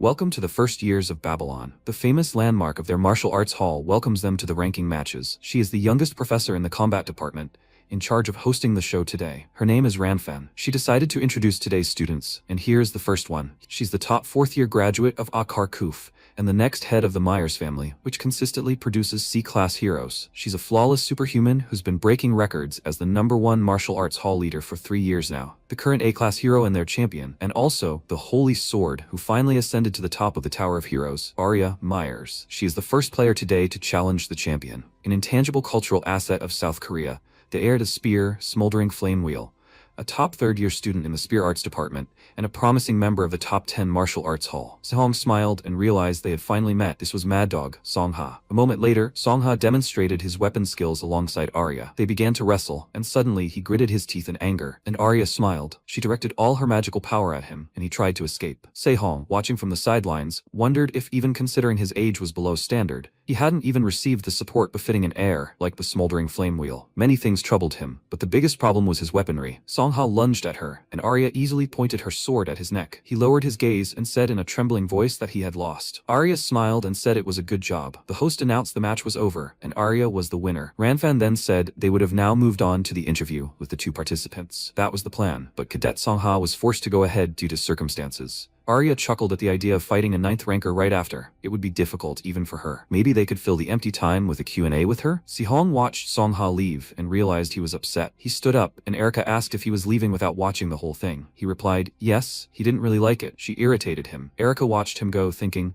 what a relief it was that he didn't come for her, but why was he so angry? At that moment, someone turned to her and asked, interesting freshman. It was Arya who noticed him and said with a grin that she might have found just the right one. Songha was sitting in the park near the martial arts hall. MC saw him and thought, Yom Songha is alive and well. Although he had a bit of a dog-like character, he was the mainstay of the sacrificial squad and the one who ultimately sacrificed his life to defeat the demon god of the Sea of Destruction. Since everything had been going smoothly so far, maybe he could get the Destiny Stone without any problems this time. Songha interrupted his thoughts and asked if he was watching the fight. Sehun replied, yes, something like that. Songha said he was very good at finding it. He turned around and said, why is the best student of the Borsipa faculty here? MC wondered why he was acting like this. He replied he hoped they could talk a little. Songha ordered him to leave. Sehun said it would be good for him too. Simple. Songha interrupted him and said he didn't seem to know, so he'll only say it once. He hates weaklings, those who can't do anything on their own, and especially those who consider themselves his equal, using tricks. So, whatever he wants to talk about, let him get lost, Blacksmith. MC thought. Compared to the times of the Mad Dog, he was polite.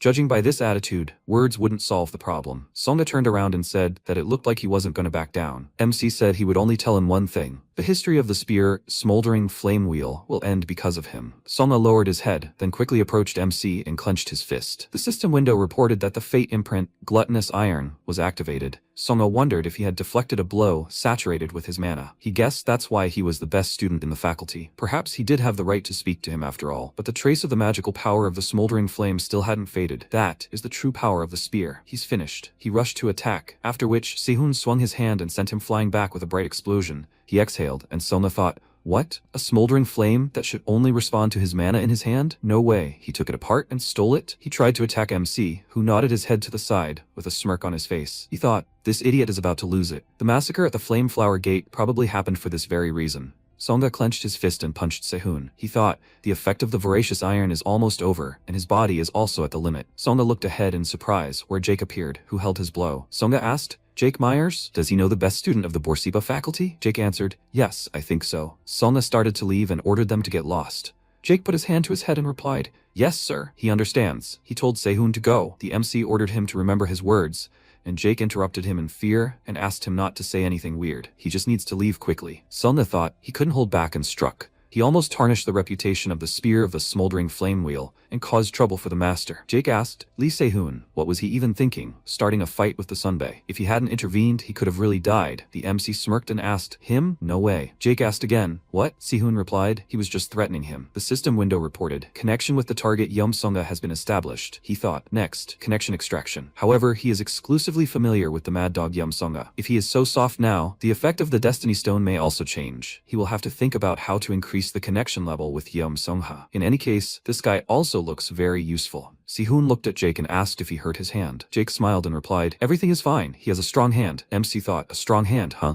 Jake said that more importantly, what did he say about his sister in the arena? Sehun asked if by sister he meant Arya Myers? Jake answered, yes. MC replied, nothing special, just that she's arrogant. Jake grabbed his head and screamed, what? No wonder she asked everything about him. She was interested in him. MC asked if she heard his words among all that noise. She has a cute hearing. Jake grabbed his head and asked him to speak more quietly. Sehun winked at him and said, well, if it's just interest, he's even glad. He thought Yum Songha's main interest is probably defeating Arya. If he attracts the attention of his rival, his importance will naturally increase. Jake said, you can't take this so lightly. He doesn't know but his sister. MC interrupted him and asked, petty and treacherous? Jake started looking around fearfully and said, this is too much. Why does he dislike his sister so much? The Saint of the Sword, Arya Myers. Some time ago she threw away the sword and said, this sword was nothing special. One day, the saint of the sword suddenly disappeared, and then appeared with a sword made from the remains of a demon god, a demon of destruction. MC answered, her face written, problems. He waved his hand and said, he's leaving. Jake asked, what happened? At that moment, a message from Arya came on his phone. She wrote, it seems he made an interesting friend. Now let him tell her everything about him. Jake thought she seemed to be saying that from now on, he should be a bridge between them. A few more notifications came on his phone, which made him flinch. Arya wrote,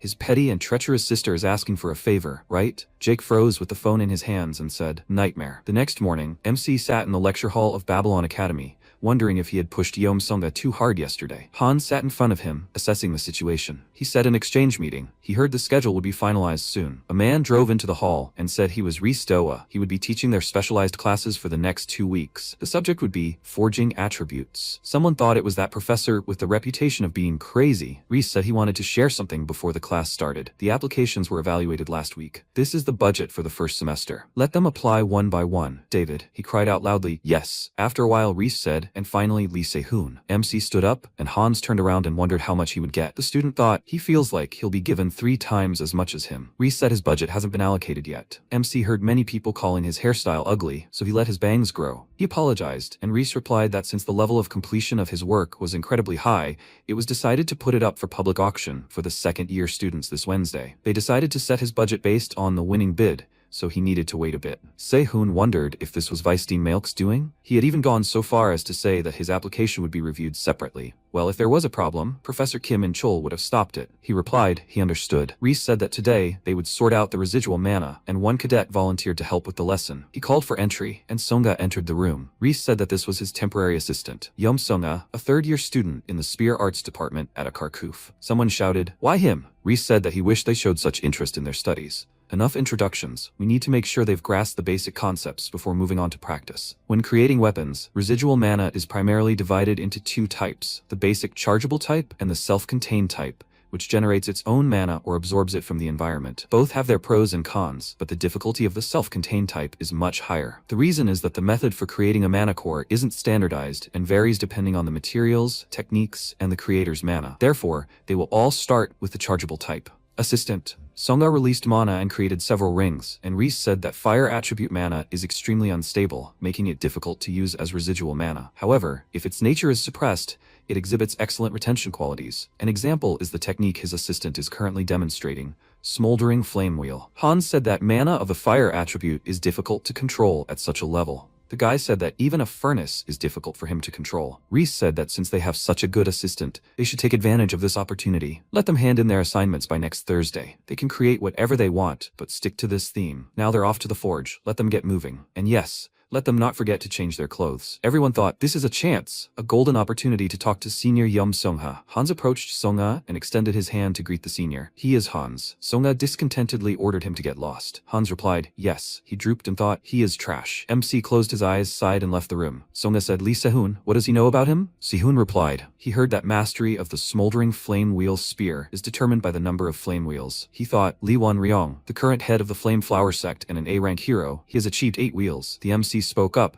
saying that since he'd created the 3 he had now effortlessly, he could maintain 6 wheels simultaneously if he did it properly. Songa followed him and asked him to wait. So what? The MC asked. Had he reached the 7th wheel? Songa's eyes widened in surprise, and Se-hoon said, and then, one day, he couldn't maintain it anymore. Songa wondered how he knew this if he hadn't even told the sect leader. Se-hoon said, did he see? He had a slight talent for handling fire, but he saw the flames he wielded, and it seemed strange to him. He couldn't properly release his remaining power.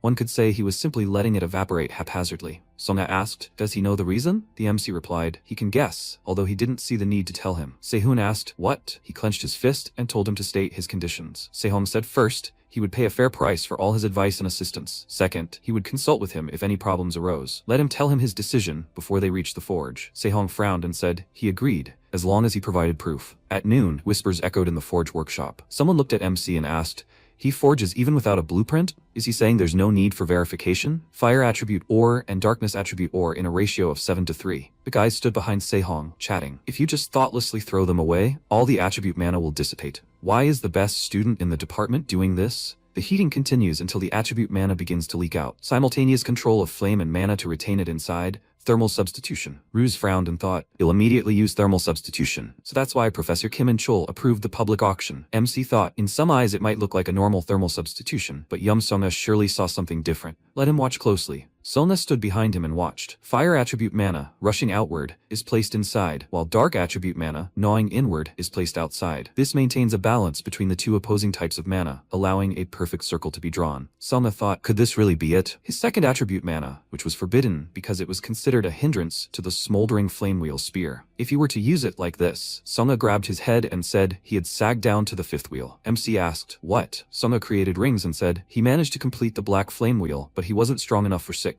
Soon said, and yet, 5 black flame wheels are stronger than 7 regular fire wheels. Songa said the Fireflower Gate periodically sends instructors to test the skills of successors who have entered the world, and if someone falls below the 6th wheel, their successor status is revoked. Sehun said, then maybe he should just do it like before, just once. MC replied, that won't work. His dark attribute mana is no longer controllable. MC asked when this instructor would arrive. Sama replied, tomorrow. Sehun looked away and thought, he said that being revoked of successor status leads to expulsion, a method that can be used in just one day. He placed his hand on Songa's shoulder and asked, if his successor status is protected, will he be able to do anything? Songa replied, he can. MC said, that's great. The system window reported, Yum Songa's fate, a high-ranking crimson stone wheel. It is an ore in which fire attribute mana and dark attribute mana coexist. The waves created by the two attributes cause a resonance in the internal mana. MC said to start, they will replace his weapon. After a while, Songa said, this is Akarkov's personal training hall. Only the top 100 martial arts halls or the top 30 of the faculty can use it. MC said, show off. He opened the system and asked, can't you change the environment here? You will tweak it a little. A gate appeared in front of them, and MC asked, the gate of the flame flower? Is he homesick? Songa answered, the master sent it, so he uses it sometimes. MC asked, will they then start creating training tools? He created a small sphere and tapped it with his finger. It is a dark red stone wheel. After a while he said ready. Songa looked at it and asked, is it uncomfortable for him with just one sphere and here are 2 at once? Sehun said it will be easier to control 2 mana attributes. From now on, let him create a fire wheel with his left hand and release the mana of the darkness attribute with his right. Songa asked, just release? Sehun answered, yes. He exhaled, then released his mana and assumed a stance. He looked at the spear's glow in surprise and asked, what was that? Sehun replied, it means he unconsciously allowed the dark attribute mana to flow into his left hand. It's a natural phenomenon for several mana attributes to mix when released, but in his case, this chaos only hinders both of them. It's probably because he's only been suppressing the dark mana all this time, so if he gets used to controlling both attributes simultaneously, reaching the 6th wheel won't be difficult. Let him wear this during training. Songa said, there's something good about it. 3 hours of training had passed. Songa quickly swung the spear, and MC watched and thought, he adapts quickly. Is it because the training method was designed by his future self? He'll see how big he was from the past. Breathing rhythm, muscle movement, shifting the center of gravity, waves of mana circulating in his body and erupting from the tip of the spear. Songa stopped and asked what he was staring at. Sehun asked, what did he think? Collecting data to create a weapon for him. This time he's doing it for credit, so there's no need to count on much. Songa turned around and said, who would put their hopes on a weapon made by a first year? MC looked up and said, by the way, is there any reason he has to maintain his status as successor? Songa stopped and said, his master wants him to become the gate master, so as a disciple, he simply follows his will. The one who took the orphan Songa in as an adopted son and cared for him was the S-rank hero and first gate master of the Flame Flower, Yeom Jin-hyun. Although he lost his former strength after retiring due to an injury, as a master and a father, he still has an absolute influence on this guy. The system window reported affinity level 3. Songa turned around and asked why he was helping him. MC thought about it. The 6 great demonic realms, places swallowed by the Pandemonium Swamp, now teeming with demonic beasts. Sehun replied that he intended to enter all of these demonic realms. To do this, he needed people to protect him and materials to craft weapons to arm these people. If he was the future head of the Flameflower Gate, his skills and financial situation should be up to par, right? Songa responded. How mercantile? MC replied, of course. They hadn't known each other for long, so why would he do charity? Songa asked. Did he mean he would have to pay for his help? Let him help him become the head of the Flameflower Gate. Then he would follow him into the 6 great demonic realms. MC remembered how he had asked him to make weapons for him some time ago, and he would kill the demon gods for him. Sehong grinned and asked, will he regret it? Now, even if he doesn't want to, he'll make him the leader. The system window reported that the dark scarlet stone wheel fate imprint had been activated. On the first floor of Flavium, in the common training hall, the instructor of the 7th flame wheel of the Flame Flower Gate, Kang Hyun-woon, bowed and said, it's been a while, young master. Songa asked, who are they? Hyun-woon replied, they're students selected by the leader. He told him to broaden their horizons through sparring with him, young master. Since he's the most outstanding person after the next leader, Songa interrupted him and said, Instructor Kang Hyun-woon, The next leader hasn't been chosen yet. Let him watch his language. Hinwang smiled and apologized. He thought he'd momentarily confused. Will they begin the skills assessment then? Songa replied, no. He demands promotion to the 7th wheel. Hinwang looked at him in surprise and thought, a fool who knew nothing but training dares to encroach on the leader's position? He remembered the man's words. If Yom Songa challenges the 7th wheel, let him deal with him. No matter what happens, he will settle everything, Hinwang said, starting from the 7th wheel. Sparring with the instructor is mandatory. He should think about Elder Yum Jin-hyun of the main gate. It's too early for him. Songa said he talks too much. Is he afraid of losing his position as instructor? Hinwang ordered his spear to be brought immediately. This 7th wheel test will be a competition for the title of the best. The conditions are simple. The one with the stronger fire wheel wins. The promotion condition is victory or a draw, and now they begin. Songa held his spears out in front of him, and Hinwang smirked and asked, twin short spears? How rude. Songa quickly swung it, surprising his opponent. Hinwang asked with displeasure, did he forget the head's words about suppressing the dark attribute mana? Such filthy flames won't be recognized by the flame wheel. Songa replied, they'll see when they cross weapons. Hinwang screamed, he'll regret this. He created wheels and launched them forward. Songa's mana transformed into a creature and Hinwang screamed, what? What's going on? His flame wheel is being devoured. No, is it being torn apart? His weapon began to crack loudly, then broke into several pieces. He fell to his knees, and Songa asked, rough, he says. After a while, the MC asked, what happens now? What a waste of good materials. Songa replied that once the promotion ceremony was over, he would be recognized as an instructor of the Flameflower Gate and the official successor. Sehun asked how to become the head. Songa replied that there were 2 conditions. The first was to reach the 8th wheel, and the second was to gain the consent of a majority of the instructors. The MC crouched down by the weapon shards and asked if even if he reached the 8th wheel, would he be able to gain their consent. Songa replied that he could achieve this through duels, so there would be no problem. However, this would no longer be a sparring match for the title of best, so it wouldn't be as easy as today. Sehun said then it wouldn't take long. Songa spoke as if it were easy. The MC replied that he was saying this because it truly seemed possible. Let him remember today. Let him worry about how he would pay for it from now on. Songa asked him to tell him what he needed as payment, money or materials. He would provide everything in his power. Besides, there's one more thing he wants to order. MC asked, already? Songa thought they were pretty good, but he only borrowed an assignment that needed to be submitted for class. If he could create them in just a few hours, he wondered what kind of spear he'd make next. Songa nudged MC and told him to make him a more convenient weapon. Sehun ordered him to let go of the spear. He had just almost pierced him. He asked, what did he say? The system window reported, the affinity level with the target, Yom Songa, has increased to level 2. As the affinity level increases, the relationship will strengthen. The relationship with the target Yom Songa, a transaction. A destiny stone is created every time a transaction with the target is completed. The maturation speed of destiny stones increases when a transaction with the target is made. There are currently no destiny stones created. People have gathered in the auction house. The host thanked everyone for waiting. They are starting the regular auction of the 2nd year of the forging department. MC looked around and thought, he doesn't remember there usually being so many participants. Erica looked at MC and said, he's changed his style a lot. MC replied, Professor Enchul told him that appearance is important. He thought,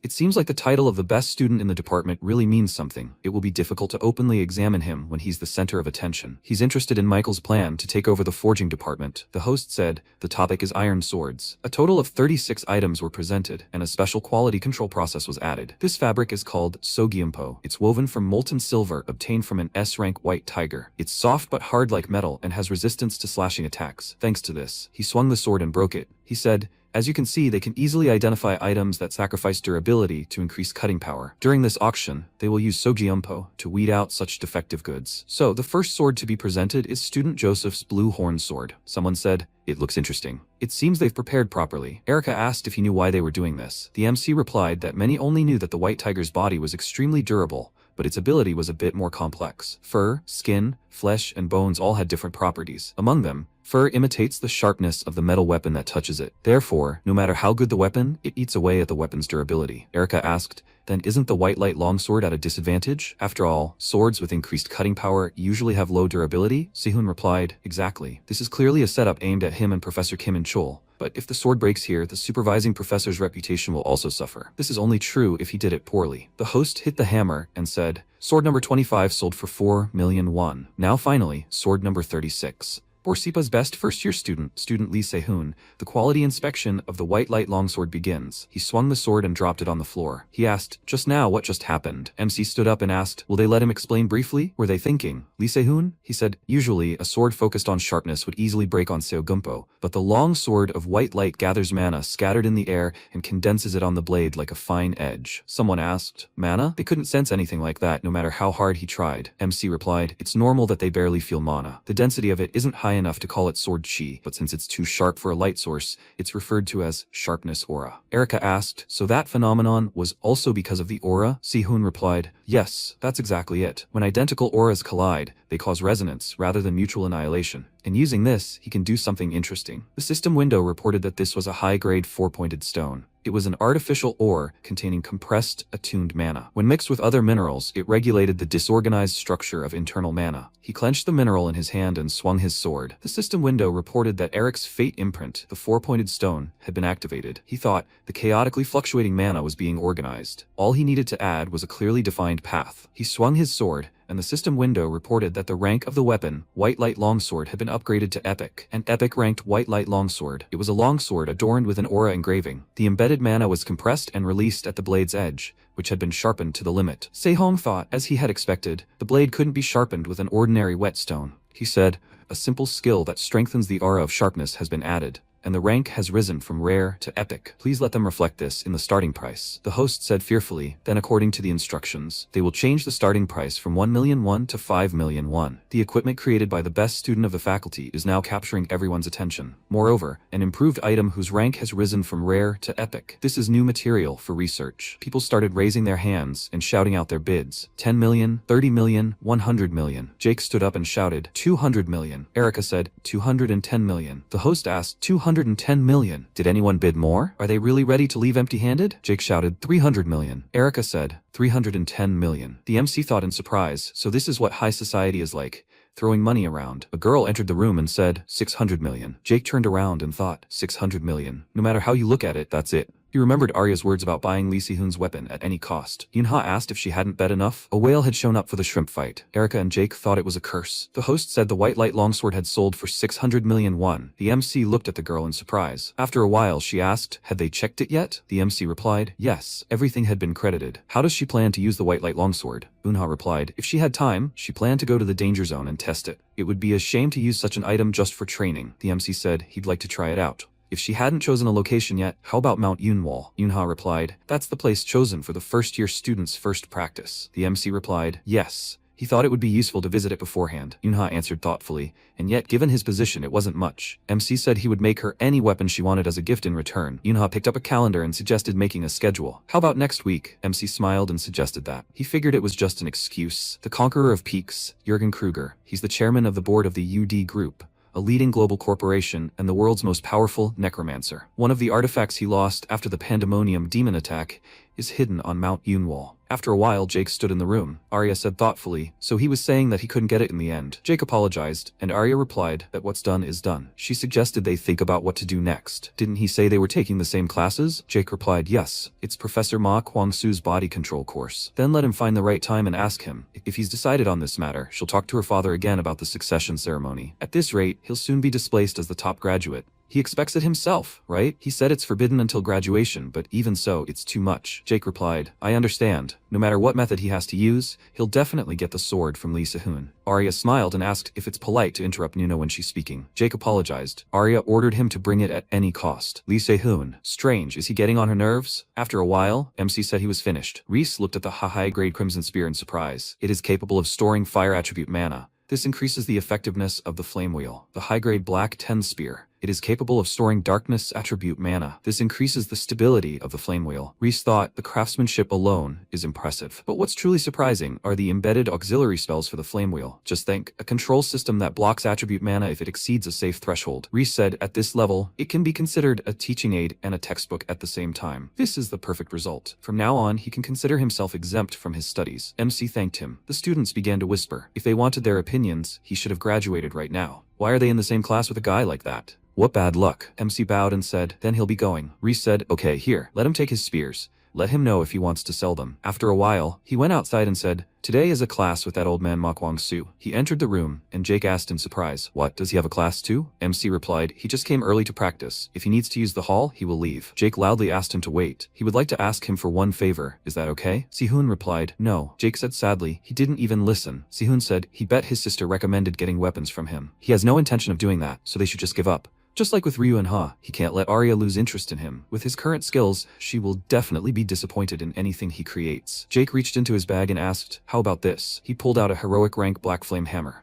It's a hammer crafted by refining dragonite. Each side is coated in mana with the properties of fire and darkness, multiplying the power of both. Sehun examined it and said, "This item can be greatly improved. Overall, it's not bad." Jake suggested they have another duel. He'd wager this hammer. If he lost, he'd make a weapon for his sister. MC suggested adding another condition. If he won, he wouldn't mention his sister for a month, and he shouldn't forget to tell her about it. Jake replied, "Okay." He thought he hadn't expected his counterattack last time, so today he'd go all out from the start. He'd gathered so much mana just by clenching his fist. Apparently, that's why he was confident he could stop Yum Songa. The system window reported, Eric Inu's Fate imprint, 4-pointed stone deactivated. Ryunha's Bond imprint, the Voracious Iron, activated. Thanks to the effect of the 4-pointed stone, the body's mana harmonized. Sehun clenched his spears, and Jake thought, a short spear? It seemed familiar to him. Does being a blacksmith really mean being able to handle a wide variety of weapons? But if he thinks he can defeat him with a weapon that was merely familiar, then he's not that weak. This time, Jake rushed to attack and shouted, "Victory is his!" MC quickly pushed him back,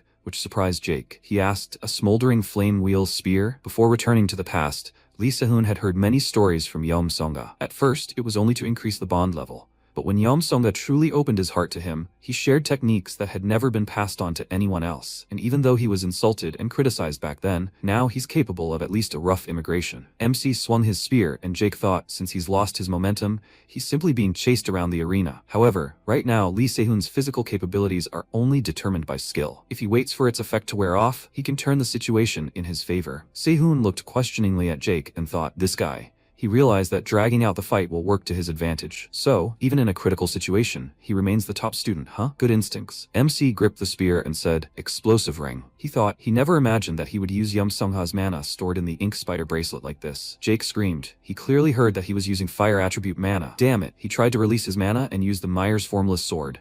A blue axis and a thread of light headed towards Sehun. MC wondered if he was using sword techniques with his bare hands. Not bad. He had planned to hold back. First spear form, smoldering flame wheel.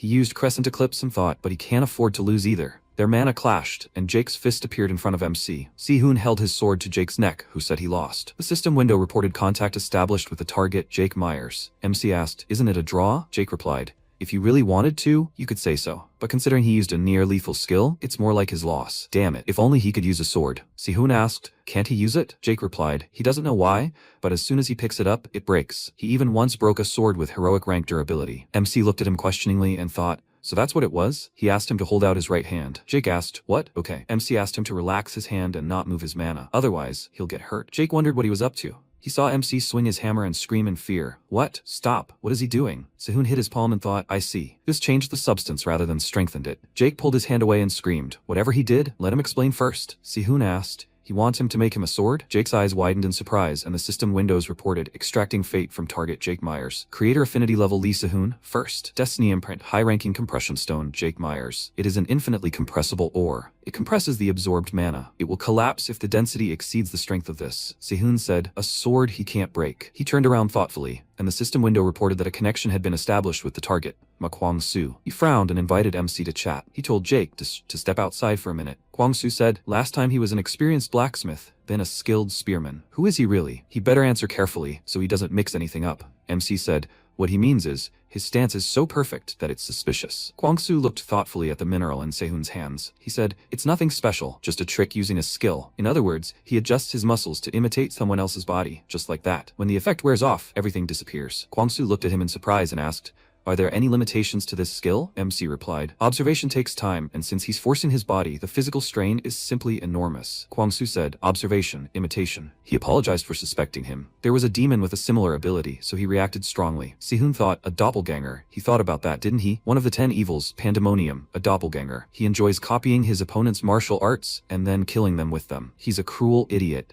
responsible for destroying the legacies of countless heroes. Ma Kwang-soo had a particular grudge against this creature. He thinks that's the reason for this connection. Either he suspected he was a doppelganger, or he thought it would be useful in his search. The main thing is, he found it useful. Sehun said that if it had something to do with demons, he could understand. He would have done the same thing himself. Kwang-soo asked again, really? The so-called heroes these days lack vigilance against demons. After observing his skills, he will have to completely revise his training methods. He will explain everything when the plan is ready. MC replied. He understood then. Kwang-soo thought, with his talent, he could easily become the best in Akarkuf if he wanted. Didn't he say that he was from a poor family? He would be interested in studying him. MC left the hall and answered the phone. Songa asked, has he already decided what he wants in return? MC replied, it's only been a day. What's the rush? Songa replied, he feels embarrassed that he hasn't repaid him yet. MC said, he already feels tired. He asked to listen.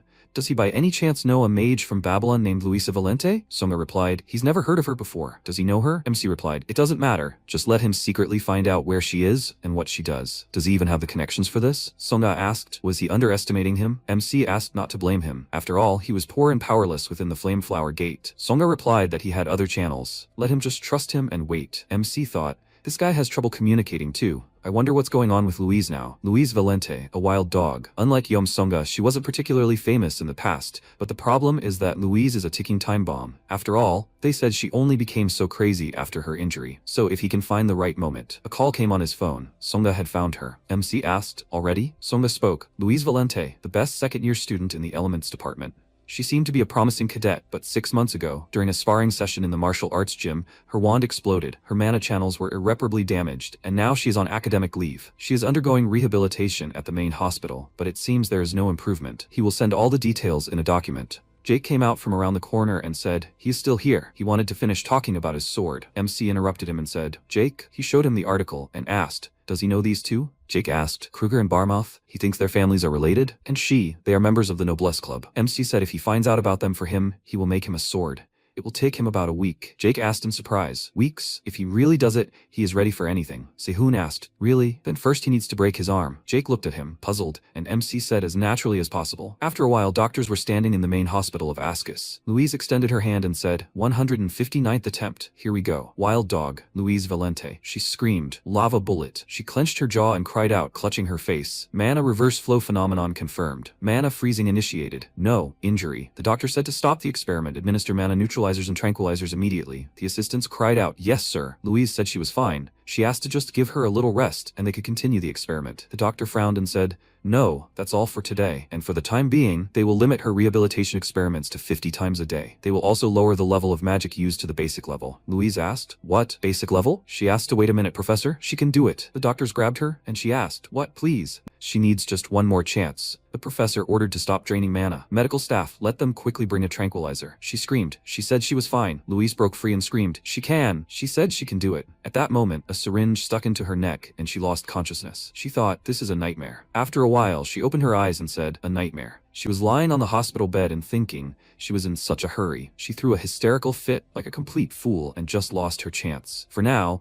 instead of self-flagellation, she needs to find a way out. If rehabilitation experiments don't help, she needs to try something else. She needs to go exercise or meditate. She tried to leave the room when suddenly she collided with another patient. She grabbed her nose and screamed, a nightmare. Her nose. She thought, what kind of idiot doesn't even look where he's going? She saw the MC, who asked irritably where she was looking. An air raid siren sounded some time ago. All visitors in the building are asked to evacuate to the emergency exits. Again, the MC made his way forward and said, he really almost died. They'll see, he'll never deal with these idiots again. He saw Louise hovering, who thought, is this guy the mastermind of the crime? His rank is at least A class. Louise pushed him and asked, where is he looking? Currently, she asked, what? The MC asked. Where is she looking? Louise screamed irritably. He's an idiot. If he bumped into someone, he needs to apologize. She started to lose consciousness, and Sehun quickly caught her. He said, if she feels unwell, she needs to lie quietly. Why is she wandering around here? He will help her back to the room, so let her hold on and go. Louise replied, no need. MC asked, should he call a nurse then? Louise thought, damn it, if she gets caught, she won't be able to do anything, and will be stuck in her room. If her body was fine, a guy like him would have already. MC sat her down on the bed and asked if she needed anything. Louise replied, in the top drawer, there is a black case. Sehun replied, replied. As soon as she gets better, he will leave, even if she doesn't ask. Just let her use it quickly. Louise replied, they only met today. Stop sticking your nose where it doesn't belong. She used the inhaler and exhaled. MC asked, he told her to get treatment, so why is she harming herself? She looked at him questioningly and asked, what kind of nonsense is he talking about? MC replied, that thing she just used. It was only making her throat worse. Louise asked, what did he say? Let him repeat it. What did he mean? Sehun replied that she heard it.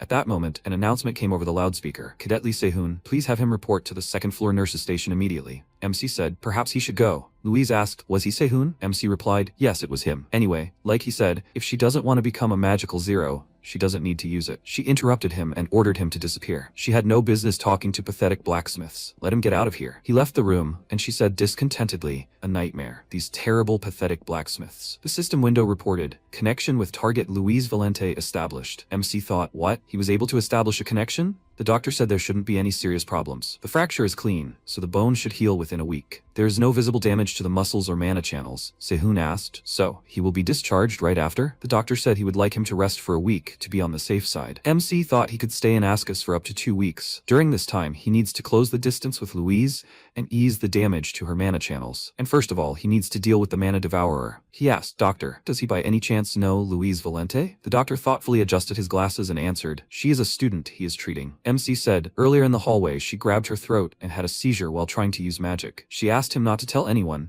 but he thought it could be dangerous. The doctor said, oh my god, he understands, he can go. MC thought, that's perfect. The next morning, Sehun got a call from Jake. He answered, and MC asked, Jake, what about the information he asked for earlier? Jake replied that he'd looked into the incident and that there was something suspicious about it. First of all, he knows about the Ivory Tower of Babylon, right? MC asked again, the Ivory Tower. Jake replied, yes, it's a philanthropic foundation. The Ivory Tower is supported by donations from magic professors, alumni, and related organizations, making it independent and separate from Babylon, and the influence of its magic students is enormous. Jake said the Ivory Tower selects scholarship recipients from each year, and at the time, Senior Goats was aiming for the second-year scholarship, and the person they called his main rival was. MC interrupted him and said, Luis Valente. Jake said, yes, exactly. Right before the scholarship sparring match, the weapon provided by the Barmouth Luis family exploded, and Senior Goats was ultimately chosen as the scholarship recipient. As for the unusual, the Barmouth and Kruger families are partners. Given the circumstances, it seems certain that Guts Kruger and Pierre Barmouth joined forces to frame Louis. So what about that inhaler? MC asked if there was anything else that bothered him. Jake replied, besides, Louise's injuries were quite serious. He heard Professor Charles from the Elemental Department did his best to help her. He still personally sponsors and helps Louise. Sehun thought it sounded like a touching story about a mentor helping his student, but something was wrong. MC said, thank you, that should be enough. Then, Jake asked to wait a minute. He has a request. Sehun asked, what's the matter? Jake said, there are a lot of people who are worried about him, including Yom Sung and Eric. If he has time, can he just tell them that he's okay? He's getting glares here. MC replied, he understood. Let him know if he finds out anything else later. He texted Songa not to approach Jake. If he crosses paths with him, let him just say hi. Songa replied, okay. MC thought, what okay? By the way, he doesn't have Eric's number. He can imagine Yum Songa causing trouble, but would Erica really do the same? He'll tell her later. He knocked on the door and someone on the other side asked, who is it? Sehun replied, he's the one who helped her yesterday. A hand came out of the room and pulled MC inside. Louise pinned him against the wall and yelled in displeasure, he's an idiot. Sehun asked why she suddenly started swearing. Louise yelled, suddenly? He's saying suddenly? Does he have any idea what happened to her because of him? A while ago, the doctor said that it seemed the intensity of the rehabilitation experiment was too high for her. She needs absolute rest for 2 weeks, and they will slowly resume after reducing the intensity of the experiment to level 1. Louise screamed, does he even know how hard she worked on rehabilitation for the past 6 months? Thanks to his useless interference, everything went to hell. Sehun said that inhaler was from yesterday. Louise screamed. She hadn't used it. Would he use it after saying that? Because of some crazy idiot. Sehun said her mana was burning out, he'd fix it for her. Louise chuckled and asked if he even knew what mana burnout was before he said anything. MC replied that it was an incurable disease that even the most accomplished mountaineers couldn't do anything about, at least for now. Louise looked at him carefully and suggested listening to what nonsense he was about to say. MC said they had a lot to discuss. First of all, that inhaler. Who did she get it from? Louise replied. A professor she knew gave this. MC replied that he didn't know the official name for it, but he called it a mana devourer. Louise asked again, a devourer? Sehun said yes. Explaining the details would take time, so he'd show her. The system window reported that the skill S-rank Divine Spiritual Magic was activating. He said to imagine that the circuit was originally designed for 110 volts, but now 220 volts were being supplied to the injured area of the neck. A conflict arose, which eventually led to an overload, making it completely impossible to use mana. Louise wondered, completely impossible to use mana? A while ago, the man had said it would be very effective for her wound. Louise thanked him, and Michael placed his hand on her shoulder and said, Louise, if it's her, she can overcome mana burnout. So no matter what pain she encounters along the way, she should never give up. Louise said, yes, she will remember that. Currently, she clenched her fist and said, he was just playing with her. She swears, she will make him pay.